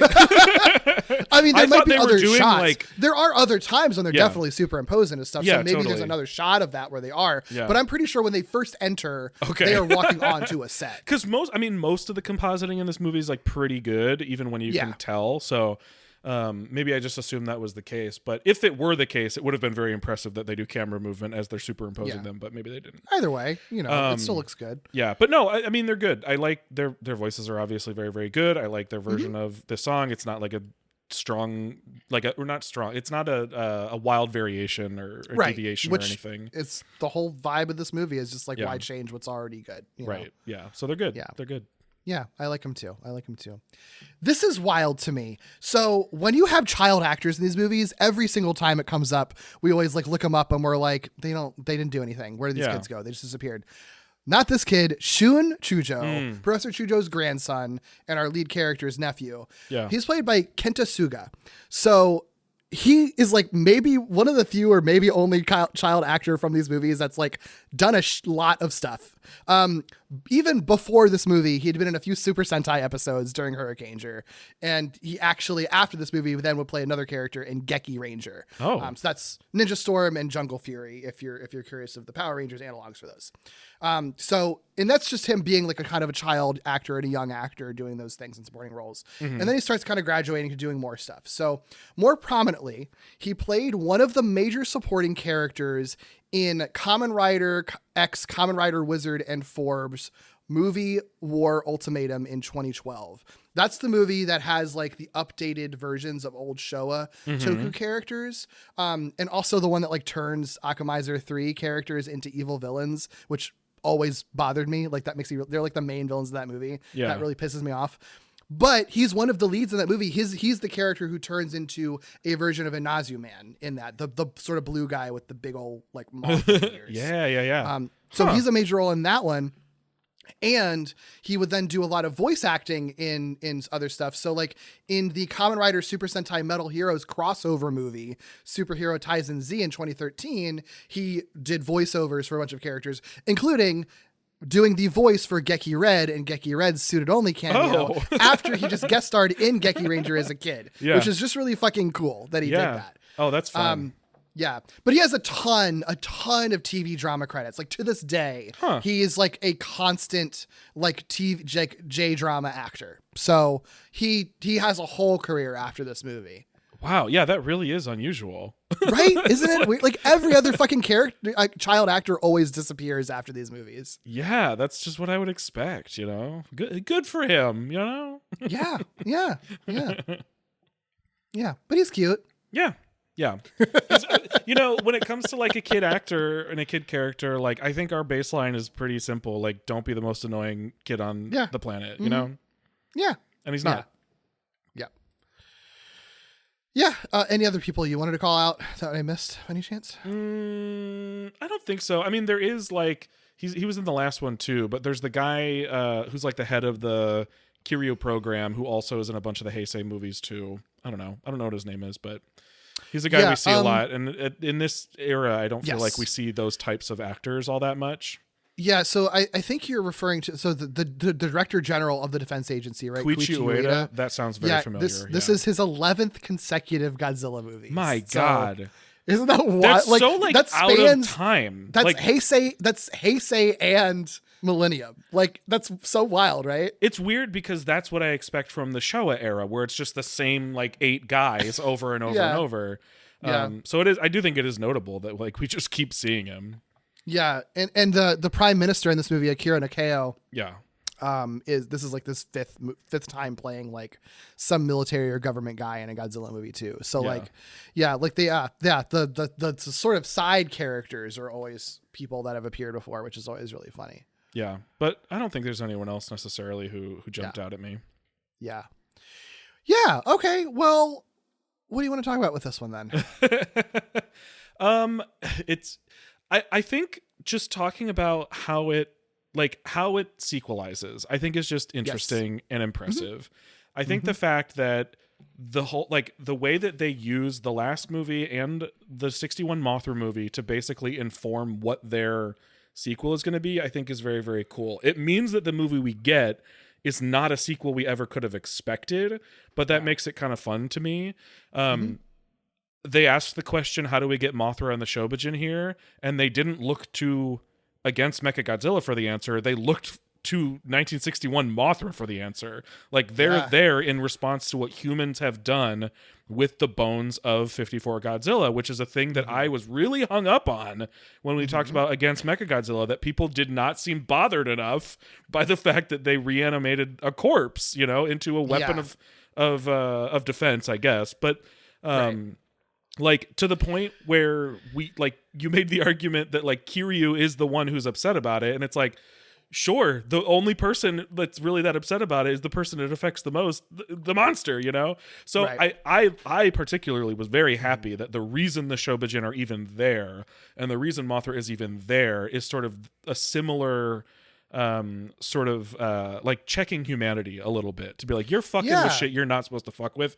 Last time you stole the Shobijin and Mothra showed up and rocked your shit. This time you exhumed a corpse and Mothra's gonna come fuck your shit up, you know? Yeah, it's interesting. I think that, like, you know, I remember even when we were recording that Against Mechagodzilla episode, like, I knew in the back of my head that, like, this movie kind of tackles some of the things you wanted that movie to tackle. I'm so glad it does. Yeah, but I think it's really interesting and maybe even a little bit telling that, like, it wasn't like the moral quandary that people come up with of, like, was it wrong to, like, exhume this corpse and then resurrect it for our own means? Yes, even in this movie, they're still not really wrestling with that. That's what I'm saying. It's not the moral quandary. It's really, it ends up having to be like magic people say, the ghost of Godzilla is angry. The earth is angry at you. Return the bones of the sea. Like, it has to make it a fantasy concept, like, in order to deal with what is more of a science fiction quandary, which I think is really interesting. Like, that they kind of have to go that route, that, like, no one wants to actually deal with, like, the realistic implications. It's more just sort of like, the magic people told you that it's bad to do this. Yeah. Like, and it's a more kind of coming from a more, it's almost like a more religious take to it, you know? Sure. Like, you know, that it's sort of like God wouldn't want, God is making this happen for a reason. Like, they're not actually saying that, but it's kind of those vibes of, like, fate and nature and, like, the universe, you know, people die when they're supposed to die and you shouldn't bring them back to life. Like, that's a more kind of traditionally fantasy horror type thing than the sort of science fiction morality question that we thought the first one could have had. Yeah. Yeah. I mean, the fact that this is like, again, not a very complex movie means that there's probably so many ways that you could, like, analyze what this movie's saying. But the fact that they do talk specifically about the, like let things die when they die, definitely makes the religious piece of it feel really, really strong. Also, I mean, the fact that they're talking about this, like, you know, let things die when they die is not a continuation of the last movie. It ends up being like an actual sort of better outlook on sort of mortality than what Akane had in that movie, you know? The other thing too is, like, it is kind of strange that they have to rely on sort of the magic people to tell them that what they're doing is wrong, because it means that humanity never has to, like, reckon on its own with its own decisions. They're told to do it. And that's, you know, a con. But at the same time, there's something, and I don't know if this is just, like, context right now, like, with the world or whatever, but it is kind of nice to have basically Mother Earth be like, hey, you're going a little too far with the science. Like, science is cool, but you're kind of doing weird, fucked up shit now, and maybe you should check yourself. Yeah, that's a good, I mean, that is something, the sort of, there is something kind of satisfying, cathartic in that simplicity of just being like, I kind of do wish that, like, some magical force would come down and tell the bad people on no uncertain terms of what they're doing is bad. You like, simply must it would stop. make, like that's not how the world works, but it would be nice if it could, because it would just make things a hell of a lot easier to deal with, you know. And well, I kind of get that from, like, a wish fulfillment standpoint. Yeah, too. and I think you could fuck that up really, really hard, like, easily, but I don't think this movie does, because the Shobijin are not there to tell humanity that science is wrong, or that they shouldn't defend themselves, or that they shouldn't this was the do one, this or that. It's this the way was the you thing went that you about did it wrong. was fucked up. And, like, the ends of trying to have this, like, defensive weapon does not justify the means through which you got that weapon. Well, and I think it's important that Mothra's not just, like, Mothra isn't just like holding a gun to their heads and just being like, throw that thing away or I'm going to kill you motherfuckers. Right. She's like, no, I will take his place and get rid of Godzilla. Yeah. For at least for now until you figure it out. Which is actually really interesting given that this shares a continuity with 1961 because everybody remembers what happened last time with Mothra. Yeah, they're still talking about a lot that she fucked up Tokyo. Yeah, they're still, I mean, and it makes sense how many generations later that they sort of view Mothra as just a monster that came and fucked up Tokyo. And a lot of people seem to not know why that happened, which again makes Professor Chujo there be really important to provide that sort of context for people in the universe that it wasn't just like a monster attack. But I think it's cool that the world has remembered that. And so the threat of Mothra coming is not just like, oh, here's a monster and some magic ladies to tell us what we're doing wrong. It's like, oh shit, that thing could happen again. Maybe we did something. Maybe we opened something we shouldn't have opened. Because that thing that fucked our shit up so hard last time is coming back, you know? I think that's very, very cool. It's interesting to me how many elements of this really sort of develop specifically from 1961 Mothra, not against Mechagodzilla. It's not like weighted in one particular direction. I think they mesh them well. I think it's weighted a lot more in the Mothra end. I think the solution and stuff definitely is, but like the solution is reckoning with the direct actions, I think, of the previous Millennium movie, you know? Yeah. So yeah, I guess the solution is a little bit more important. So I guess, it would be weighted more towards Mothra. But one thing I will say, it's a simple thing. I forgot about it until I was kind of looking through some of the notes that I had. But like, there is one point. I don't have the exact line for it, but like, they do the thing when I think humans do start kind of reckoning with what they did being wrong, was relating it directly to Godzilla in that they're saying like man-made nuclear weapons, which then brought Godzilla back to life, right? Mm-hmm. Or made Godzilla who he was initially. Yeah. And then we killed Godzilla, and then we brought Godzilla back to life after that, and basically made him the equivalent of a nuclear weapon by making him a weapon of mass destruction, even if he's built for defense. Yeah. And there is something particularly cruel about that. Like, of course, the spirit of Godzilla or whatever inside would be upset about that, because the thing that like made him a monster in the first place, he more or less has been turned into a variation of. And that's like a really cruel, like hellish fate to put onto a creature. Well, to even lightly address that, and it's not even just lightly, but to even lightly address that is doing way more than what King of the Monsters does, where no one questions turning Godzilla into a nuclear weapon. You know what I mean? And Godzilla's like, fuck yeah, super mode, hell yeah. Right. Like everybody just acts like it's the best idea ever. At least this movie is like, hey, maybe we should have stopped and thought about that.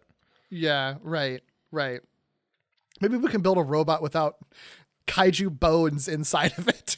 Oh my god, I didn't remember this from the last time if they showed it to us, but when they do the x-ray and it's just like literally the full intact skeleton, I was like, truly. Wait a second, the whole fucking skeleton is in there? It's kind of like, when you think about it, like it's a fun like idea and concept for like a sci-fi premise or whatever. When you think about it, it's like, that is so demented. You people are like sick. Like, what in the world?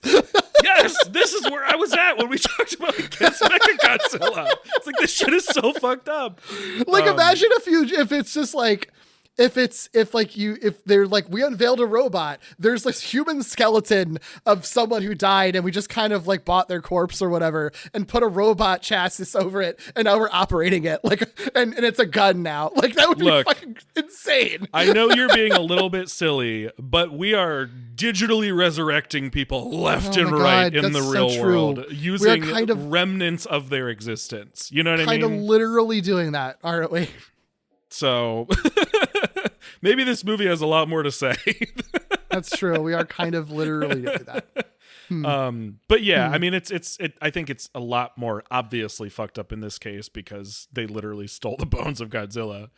I do think that the fights in this kept my attention the whole time. Like, yes. Given that there's like quite a lot of it, and given that some of it doesn't break up, that like the fights start and then that's the rest of the movie, and then you're just cutting away to the humans trying to figure out how to navigate the fights. Like, yeah. It never stops. Yeah, it's like it. Not that I ever get like bored during fights, but there are times where we've talked about fights going too long or not being long enough, or like there's things that you can do wrong about them. Just having them fight isn't enough. And I think they strike a really good balance here. And what's interesting is like there's not a ton of back and forth. Like it's not like they try something and it doesn't work, and then they try something and it doesn't work, and then they try something and it doesn't work. Like it's pretty straightforward, even in the fighting, right? Like they like once Mothra enters the picture, Mothra is there to do a specific thing, and she does that thing until she can no longer do that thing, and then the next thing happens, you know. Like it's I don't know, there's something satisfying about it not being overcomplicated. Like they can just fight. Yeah, the Mothra fight with Godzilla, like I love that they find ways to sort of harken back to Mothra versus Godzilla when she like, oh my god, where she fucking drags him across the ground. Oh, brutal. Dude, like the one change they made to this Mothra design was her legs and making them more pronounced, right? Yeah. And they fucking use the hell out of that. They get a lot doing. Of mileage out of those legs. Because you get to see her basically grabbing Godzilla and dragging him across the ground. You get to see like the fucking like insect like scratching at his head thing that they did in Mothra Godzilla. Yeah. See that again, but the legs are more pronounced. And then Godzilla fucking rips one of her legs off. So disrespectful. Truly. Like, I know Godzilla doesn't know the full history of the multiverse of their relationships, but how dare he? You know? How dare he? Yeah. That like genuinely, I gasped. I was like, oh, did he just rip one of her legs? Like, that was a real reaction to that. Yeah, like the MonsterVerse versions that are married or like side-eyeing like these two in this universe. Yeah, like okay, can you guys get it together? Oh my god. Like, get some couples counseling, please. Right. Yeah. Oh my gosh. Yeah, it's wild. And I mean, like, I also think that I know that it's a joke in like the Godzilla fandom that like Mothra dies all the time, because she does. There's multiple movies that I know this now. Right. But like I think it's really effective in this one because you spend a lot, I think for one, you spend a significant amount of time with this Mothra and she kicks ass all from beginning to end, right? Like she's really kicking ass, and it does feel like, oh, this is someone who is truly giving their all for the people. Like Mothra and saved us all. She knows what she's doing, and she knows what she's doing, and they make it very clear. Like they have Shujo there to be like the scales attack. That's her last ditch effort because she won't be able to die. She won't be able to fly after that. She's gonna die if she's using that, and it's sort of like, oh no. I think that. Plus, I think it's very, very cool that the egg hatches before she dies, which I don't think is a thing we ever really get to see. So there's a point when there are 3 Mothras in this movie, and it's a mom protecting her children. Yeah. This Mothra is like fucking Sarah Connor. Like is what that's what I love about her. Like she doesn't just die doing some like dive bomb. She doesn't get incinerated or whatever. I mean she gets incinerated. She kind of gets incinerated. She doesn't just get incinerated in the middle of a fight. Right.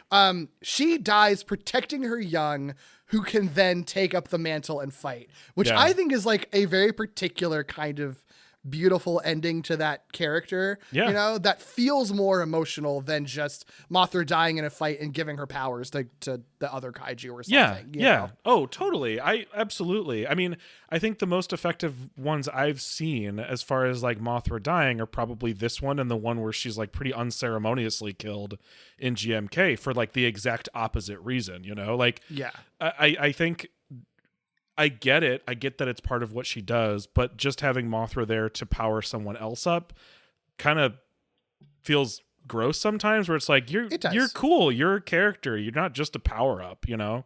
So she can be a power up. I'm not saying she shouldn't be, but if that's all it boils down to, then I don't necessarily walk away feeling like good about it. Yeah. And it's also just sort of like you might be able to kill me, but my kids will fuck you up. And they do. Yeah. I know. I love it. Family effort, you know? Yeah. Even like when the larvae are fighting him, they do the same thing we've seen before where they're fucking biting on his tail. Like, yes. It's so good. I know. It's so good. I know. Yeah, it is interesting. Like, they do a lot of stuff that harkens back to and pays homage to those early fights without them. Again, like I said, it doesn't feel... These things don't feel old. They still manage to make it feel like it is part of this era of Godzilla, while still like directly referencing those things, which I think is cool. Because when Heisei introduced Mothra, I like that movie a lot, but the whole the whole universe sort of shifted how it Yes. felt. You know what I mean? Right. This does not like change just because they're there and just because they're referencing Mothra, which I appreciate. Yeah, absolutely. What do you make of them? Like, I don't know why they spent so much energy on this, but like changing Kiryu's like main weapon. I know the maser cannons are like a thing they love, but like, what was the? Am I forgetting something significant about the diamond from the last movie? At the absolute zero cannon was his big weapon, and I think they wanted to. I mean, for one, I think narratively they just don't want to have to like repeat that because it would be boring. To have the ice ray again. That's a good choice for sure. Yeah. So is that just their explanation for why they're not doing it again? That makes sense. Yeah, because I think I actually think it's a really smart thing they do in this movie because it's like they want to make Kiryu the underdog in this movie and like why he would need to be fighting with Mothra.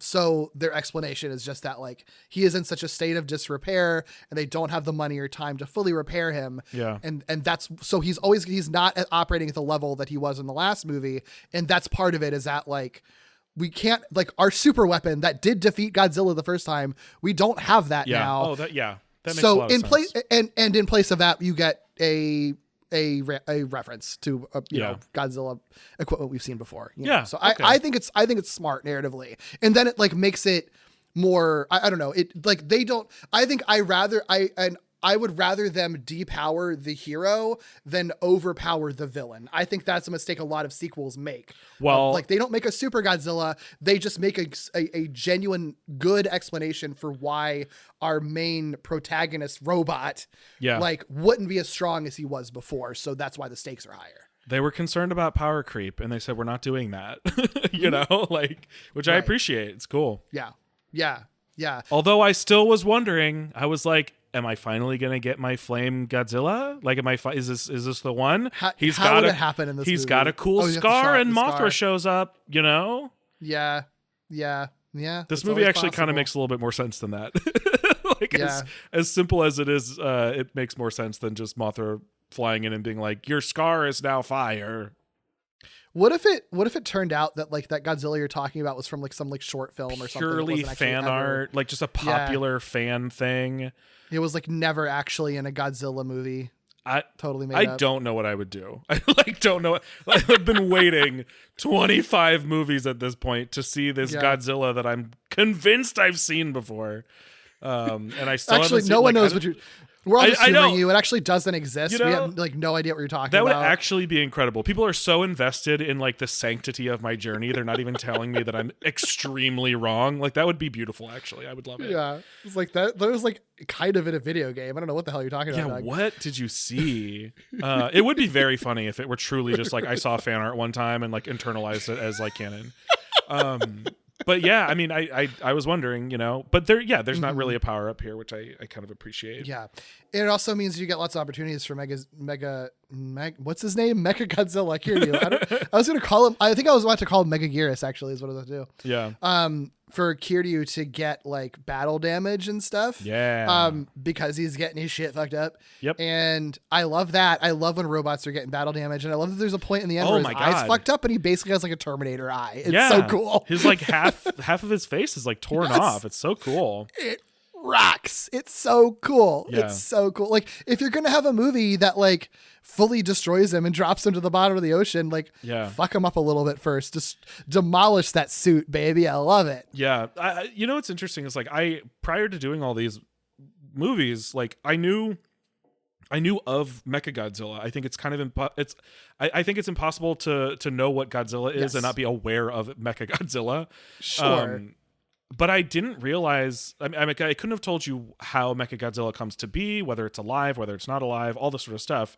I didn't even know that much. And what's so interesting is like I'm realizing like one thing that's really cool about these two movies and other movies as well is like Mechagodzilla is also like a setting. Like you can do whole scenes and action sequences and whole like bits of like your story inside of Mechagodzilla, and I love that. Like the action, it's not a big action sequence, but the little bit of like action we get inside the corridors of Mechagodzilla really reminds you that like, no, this is a massive like skyscraper sized robot. Like it's huge in there, you know? Yeah, it's really cool. I totally agree. So I'm realizing like it's a thing I never would have thought about, and I'm realizing like I'd like about a Mechagodzilla. I like for a Mechagodzilla to be a thing that you can be inside and doing stuff, you know? Yeah, I totally agree. That's a really great point. Oh, what else? Yeah, I don't know if nothing else is like jumping out. Like I said, it's like not complex. Yeah. Like it's pretty straightforward. Which in this case I think is a compliment. I think they knew what was on their plate and sort of picked things appropriately. Mm-hmm. Oh, I do love the Mothra stone with their symbol on it turns into a compass at one point. Like it's very funny to me. I love all the magical stuff. I think is really cute. Like there's that, and like the Shobijin, you know, they're prone to just kind of show up wherever the fuck they want. But I love this movie. They also have telekinesis. Like yeah, why not? Why not? You know, they're little magic fairy ladies. They can do whatever they want. yeah. It's of course. Why not? It's great. They're great. I'm just going through some of my other notes. I like the drill hand that Kiryu has. I don't remember if he even had that in the first movie. I don't think he did. I don't remember that. But I like anytime a hand turns into some sort of other weapon, you know? I do too. We just talked about a movie called Monster Seafood Wars over on Patreon, where there's a Yes. great example of that. Yes, you should absolutely check that out. That was a really fun episode. Yeah, I mean the sort of end section of the movie. I think, you know, there's fun stuff that they do with Shujo becoming an action hero, getting stuck inside of Mechagodzilla, and just I think it's a really fun heroic moment where it's sort of like, yeah, I'm out, because he realizes that he's not gonna be able to and is just prepared to die with Mechagodzilla. Yeah. Like I think that's all really well done, and then the fact that like once he is able to get out, like the spirit of Godzilla within Kiryu sends him a fucking like sayonara message on the computer screen. I think it's really cute. Yeah. It's really nice. That caught me off guard, and I thought it was it was good. I'm glad that happened, because this movie is not as focused. I mean, it's directly addressing the situation in Against Mechagodzilla, but it doesn't focus as much on Kiryu as like a character. And so it's cool that they have little moments here and there. Like we do get the red tear light, obviously, that like lets you know, and there's references to like, oh, we're losing control of it again. But it's nice to see like a new, different sort of version or something like that. Something that's like also out of context of like battle, you know, like is kind of nice. For sure. It's recognizing that like they weren't making it up. Like there was a like sort of sentient thinking creature inside of Kiryu all along. Like, and when they were saying all that stuff, like, I don't think he wants to fight anymore. Mm-hmm. I think he's really sad. Like everyone was right. Like it's very validating. Yeah. Like you could argue that was they knew that from the first movie, but this is like very explicit. You can't like, there's no other way to interpret getting a message on a computer screen telling you bye. Right. Like, right. Yeah. It's awesome. What do you think about, if you have nothing else to say, the actual end tag of this? Yeah. The finale, I think it's a post-credits sequence, isn't it? A mid-credits sequence? It is, yeah. Well, yeah, probably technically, yeah. Yeah, where they have basically a bunch of canisters of kaiju DNA. What Yeah. are your thoughts about that? I have no fucking clue. The only one you can get a good look at is the one you would expect, which is 1954 DNA. I think it literally just says 1954 DNA. You can very briefly see Kamibus on one of them too. The subtitles don't tell you, but one of them, like, okay. if you know the Japanese, one of them, like you briefly see Kamibus on it, which makes sense. Gotcha. I think one of them said 1987 as well. What was there? Which I think that was the Kamibus one, because that's weird. when they said the last Kamibus had appeared. Okay. In dialogue earlier. That was the only other thing I could catch was that year, and it wasn't like immediately making sense to me. I can tell you if you want, like they did like make props with other like of the other canisters they don't end up showing in the movie. Yeah. But there are other canisters that had names on them. The canisters are for Sonda, Gaira, Varen, Gamines, Ebera, and then two previously otherwise unknown monsters named Tezuka and Futami. Tezuka obviously named after the director, and Futami after the lighting equipment manager, Yuki Futami, which is funny. Okay. So, you know, I don't know, you know, obviously they aren't shown on screen, and like two of them are just names of people who worked on set. Yeah. So like it doesn't necessarily that they intentionally were setting up all of those things, but those are the names that they put on canisters. Yeah. You know? It's like not a weird thing to see, because other movies have explored the idea that like, yeah, we collect the DNA of these things to study them or to, you know, do less savory things with them, whatever. I don't necessarily know what to make of it for this movie, because I do think including that at the very end, I guess you could read it a couple ways, right? Like they're closing the doors on that. So you could just read it as like, we're, you know, the end of this movie is closing the doors on this chapter. Humanity learned its lesson. The other way you could read it is the exact opposite, which is the actual presence of those canisters full of that DNA being preserved is humanity not learning its lesson. So I think you can read it either way. I don't know what it necessarily means for this story, or if I would be shocked to learn that this is actually a trilogy, what it would mean for the future. So I'm assuming it is just the thing, kind of like Biollante had something like this that it didn't deliver on, right? There was a thing at the end.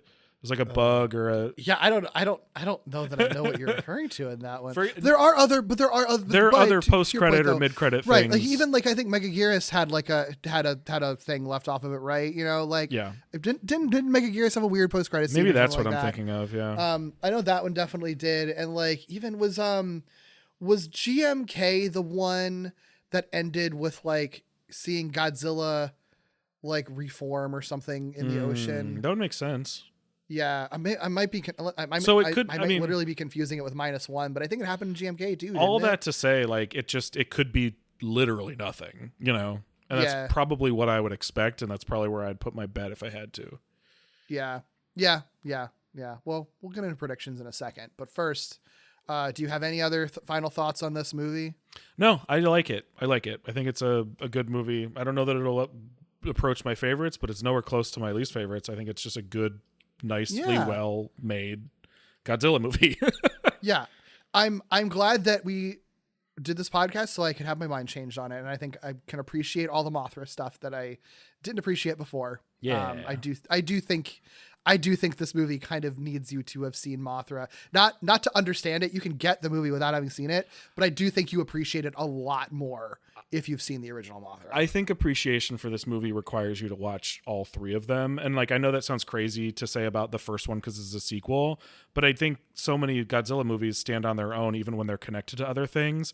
I could very easily see somebody like thinking of just this movie and being like, I'm not that into that movie. It doesn't really do anything that interesting or spectacular. Like I would get that. But I think when you watch it with the context of Against Mechagodzilla, all those normal things are cooler because of all the weird things, you know, that it's predicated on. Well, I have a guest cover artist for this one. Ooh. So an online friend of mine, Ryan, aka Dear Zeus, as he's known on most platforms, approached me asking if he could do some art for it. I didn't even know that he did art, so I was like, sure, I'd love to see what you could do.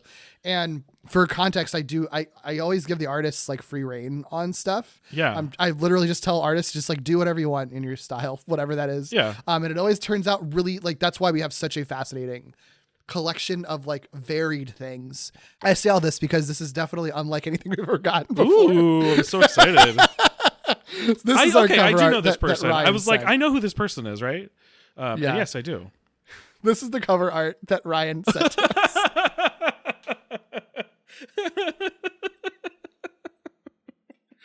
Amazing. It's very funny. Take a look at it. It's Mothra dressed as a mom with a little child Kiryu behind her, telling a surprised Godzilla to never speak to me or my adopted robot son ever again. It's very, very funny. This it's like very, Mothra very funny. woman figure is like cracking me up. It's really funny. It's really funny. Never in a million years would have expected anything like this. Never could have guessed. Yeah. But that is what is fun about having guest artists and being like, no restrictions. Do whatever you want. Yeah. Do whatever you want. Amazing. Oh boy, you can find that on our social media at Glitterjaw. You can find that on the Glitterjaw website at glitterjaw.com/Skrionk and on any podcast apps that show you podcast covers. So check that out. Doug, predictions. Okay. All right. Do you think that these threads are going to be picked up on in the next and final Millennium film? No, I don't think this is a trilogy. I will be very surprised if this is a trilogy. Cool. Regardless of continuity for the next movie or anything. Yeah. Do you think any of the kaiju that appeared in this movie, which would be, I mean, Godzilla, obviously, but Mothra, Mechagodzilla, and Kamibus, do you think any of them we're going to see in the next Millennium film in any way? Well, I think I know what the next Millennium film is, and I think it's the last Millennium film, isn't it? Yeah, it's and Final isn't it Wars. called Final Wars? I feel like it. I mean, a name could mean nothing, especially when it's the English name. But I feel like that carries gravity. So at the very least, if there's going to be a big deal, or if it's, like Showa intended to end with like a bunch of monsters. So yeah, I expect there will be plenty of them, and I think it would be weird not to have Mothra. And even Mechagodzilla, if it's going to be like a big blowout end of the era thing. Cool. Okay. We'll get to that early next year in 2026. Ooh. But the next movie that we're covering. So if you haven't listened to the Space Movie episode, I announced the schedule for the rest of the year on that episode. I did it a little earlier than usual, mostly because I wanted to get Chris's thoughts on Hedorah, because that's the next movie we're doing is Godzilla versus Hedorah. That is our October movie, which feels fitting for Halloween. The last film in the Showa era before this movie was All Monsters Attack. So how do you think that Godzilla versus Hedorah, based on what you know about it or not, or based on what you can just predict the trajectory of the Showa era is, how do you think this movie is going to compare to All Monsters Attack? Well, that's weird because All Monsters Attack is a weird movie. Like it's not. Yeah. It's like a lot of what we talked about when we talked about All Monsters Attack is like meeting it where it is, because it's not. It's like a weird, unique chapter in the franchise. So I don't think it will compare really. I think it'll be a return to what you would have expected from a Showa movie, because it's Godzilla versus Hedorah, right? Is what it's called, right? So I'm guessing that it's not like, I don't think there's any imaginary or questioning or big monster blowout thing. I think it is probably just like, hey, we're still doing Godzilla movies, so like let's do a versus thing. Cool. It's weird that it's a totally new monster though. Well, I guess at this point it's not that weird. Yeah, because this is from 1971, so yeah. Okay, not a gap. Yeah, really. No, not at all. So I think you talked about this a little bit last time, but official predictions. What do you know about Hedorah, the monster? Yeah, so Hedorah is like Mechagodzilla or Space Godzilla, and that like it's hard not to be aware of it. I feel like, because so many people love Hedorah. Hedorah is probably the monster that I see the most fan art of that isn't a Godzilla, I think, or maybe like the big GMK ones. Interesting. And even then, it might still go to Hedorah. Like I see a lot of Hedorah fan art. So I know generally, I think, what Hedorah looks like. I know that the movie was at some point marketed as the smog monster in some way, shape, or form. And so I'm guessing that this is a movie where Hedorah is representative of, or literally some pollution thing, and that Godzilla, on the trajectory he's on here, is somehow brought in to be a hero to save the Earth from the pollution monster. Sure. Do you know or think that any kaiju might appear in the movie? I wouldn't be surprised if Manila's still around. That could be a carryover from All Monsters Attack. I mean, I don't know why they would abandon that character at this point. And then, I mean, like, Mothra's kind of always like a easy bet at this point in Showa. So if there is another one outside of just those three, then it's probably Mothra. Cool. Okay. Yeah. Any other things that you think you know about the movie that we haven't mentioned already? I don't think so. I mean, really, everything that I'm assuming about this movie is based on simply seeing what Hedorah looks like and knowing that it is called Smog Monster at some point. So yeah, sure, that makes sense. Yeah, that makes sense. Cool. I can't wait for that.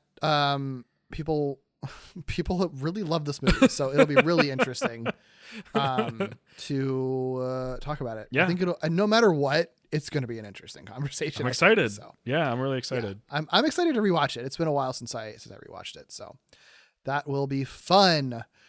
But yeah, that's all until next month. Doug, if people want to find you and everything you're doing, where's the best place to do that? You can find me all over the place at Ikkybooley, ICKYBOOLEY. You can also listen to me on a whole bunch of podcasts. There's a weekly one Derek and I do together called Walloping Web Snappers, where we dive into Spider-Man cartoons. There's another one that we did for a long time and sometimes still dip into called Falling with Style, which was sort of the precursor to this one. It was our movie podcast before this. We watched all the Pixar movies, and now we kind of do other stuff because we're caught up on Pixar movies. You can listen to me on Novel Gaming, which is a podcast I do with my friend Katie, where we catch up on the books and video games that we've been enjoying lately. And I think that's all of them. I think that's all of them. Cool. Well, you can find me at Derek B. Gale most places. In addition to what Doug mentioned, you can also find my podcast Gimmicks, where we look at high concept and experimental structure breaking episodes of television, as well as Lee Carvalho's Potting Challenge, where we look at Simpsons tie-in video games, as well as Simpsons history and pop culture history. If you like to find other queer creators who talk about media, check out the Glitterjaw Queer Podcast Collective at glitterjaw.com. Follow us on Blue Sky at Glitterjaw and Instagram at GlitterjawPods, and join our Patreon at patreon.com/wallopingwebsnappers. That's the name of our Spider-Man podcast, but that supports everything Doug and I do together. We mentioned the Monster Seafood Wars episode that we did that I think would have just come out on the Patreon. If you're listening on the regular Skrionk feed the day that this drops, it's come out the same day. So $1, you can listen to that episode right now and be one of the first people to listen to it. It's a great episode, and we have other kaiju related stuff on there as well occasionally. We have a Discord that you can visit if you want to chat Skrionk with us. There's a link to that in the show notes. You can email us at skrionkpodcast@gmail.com. And of course, please rate, review, and subscribe on all your podcast platforms.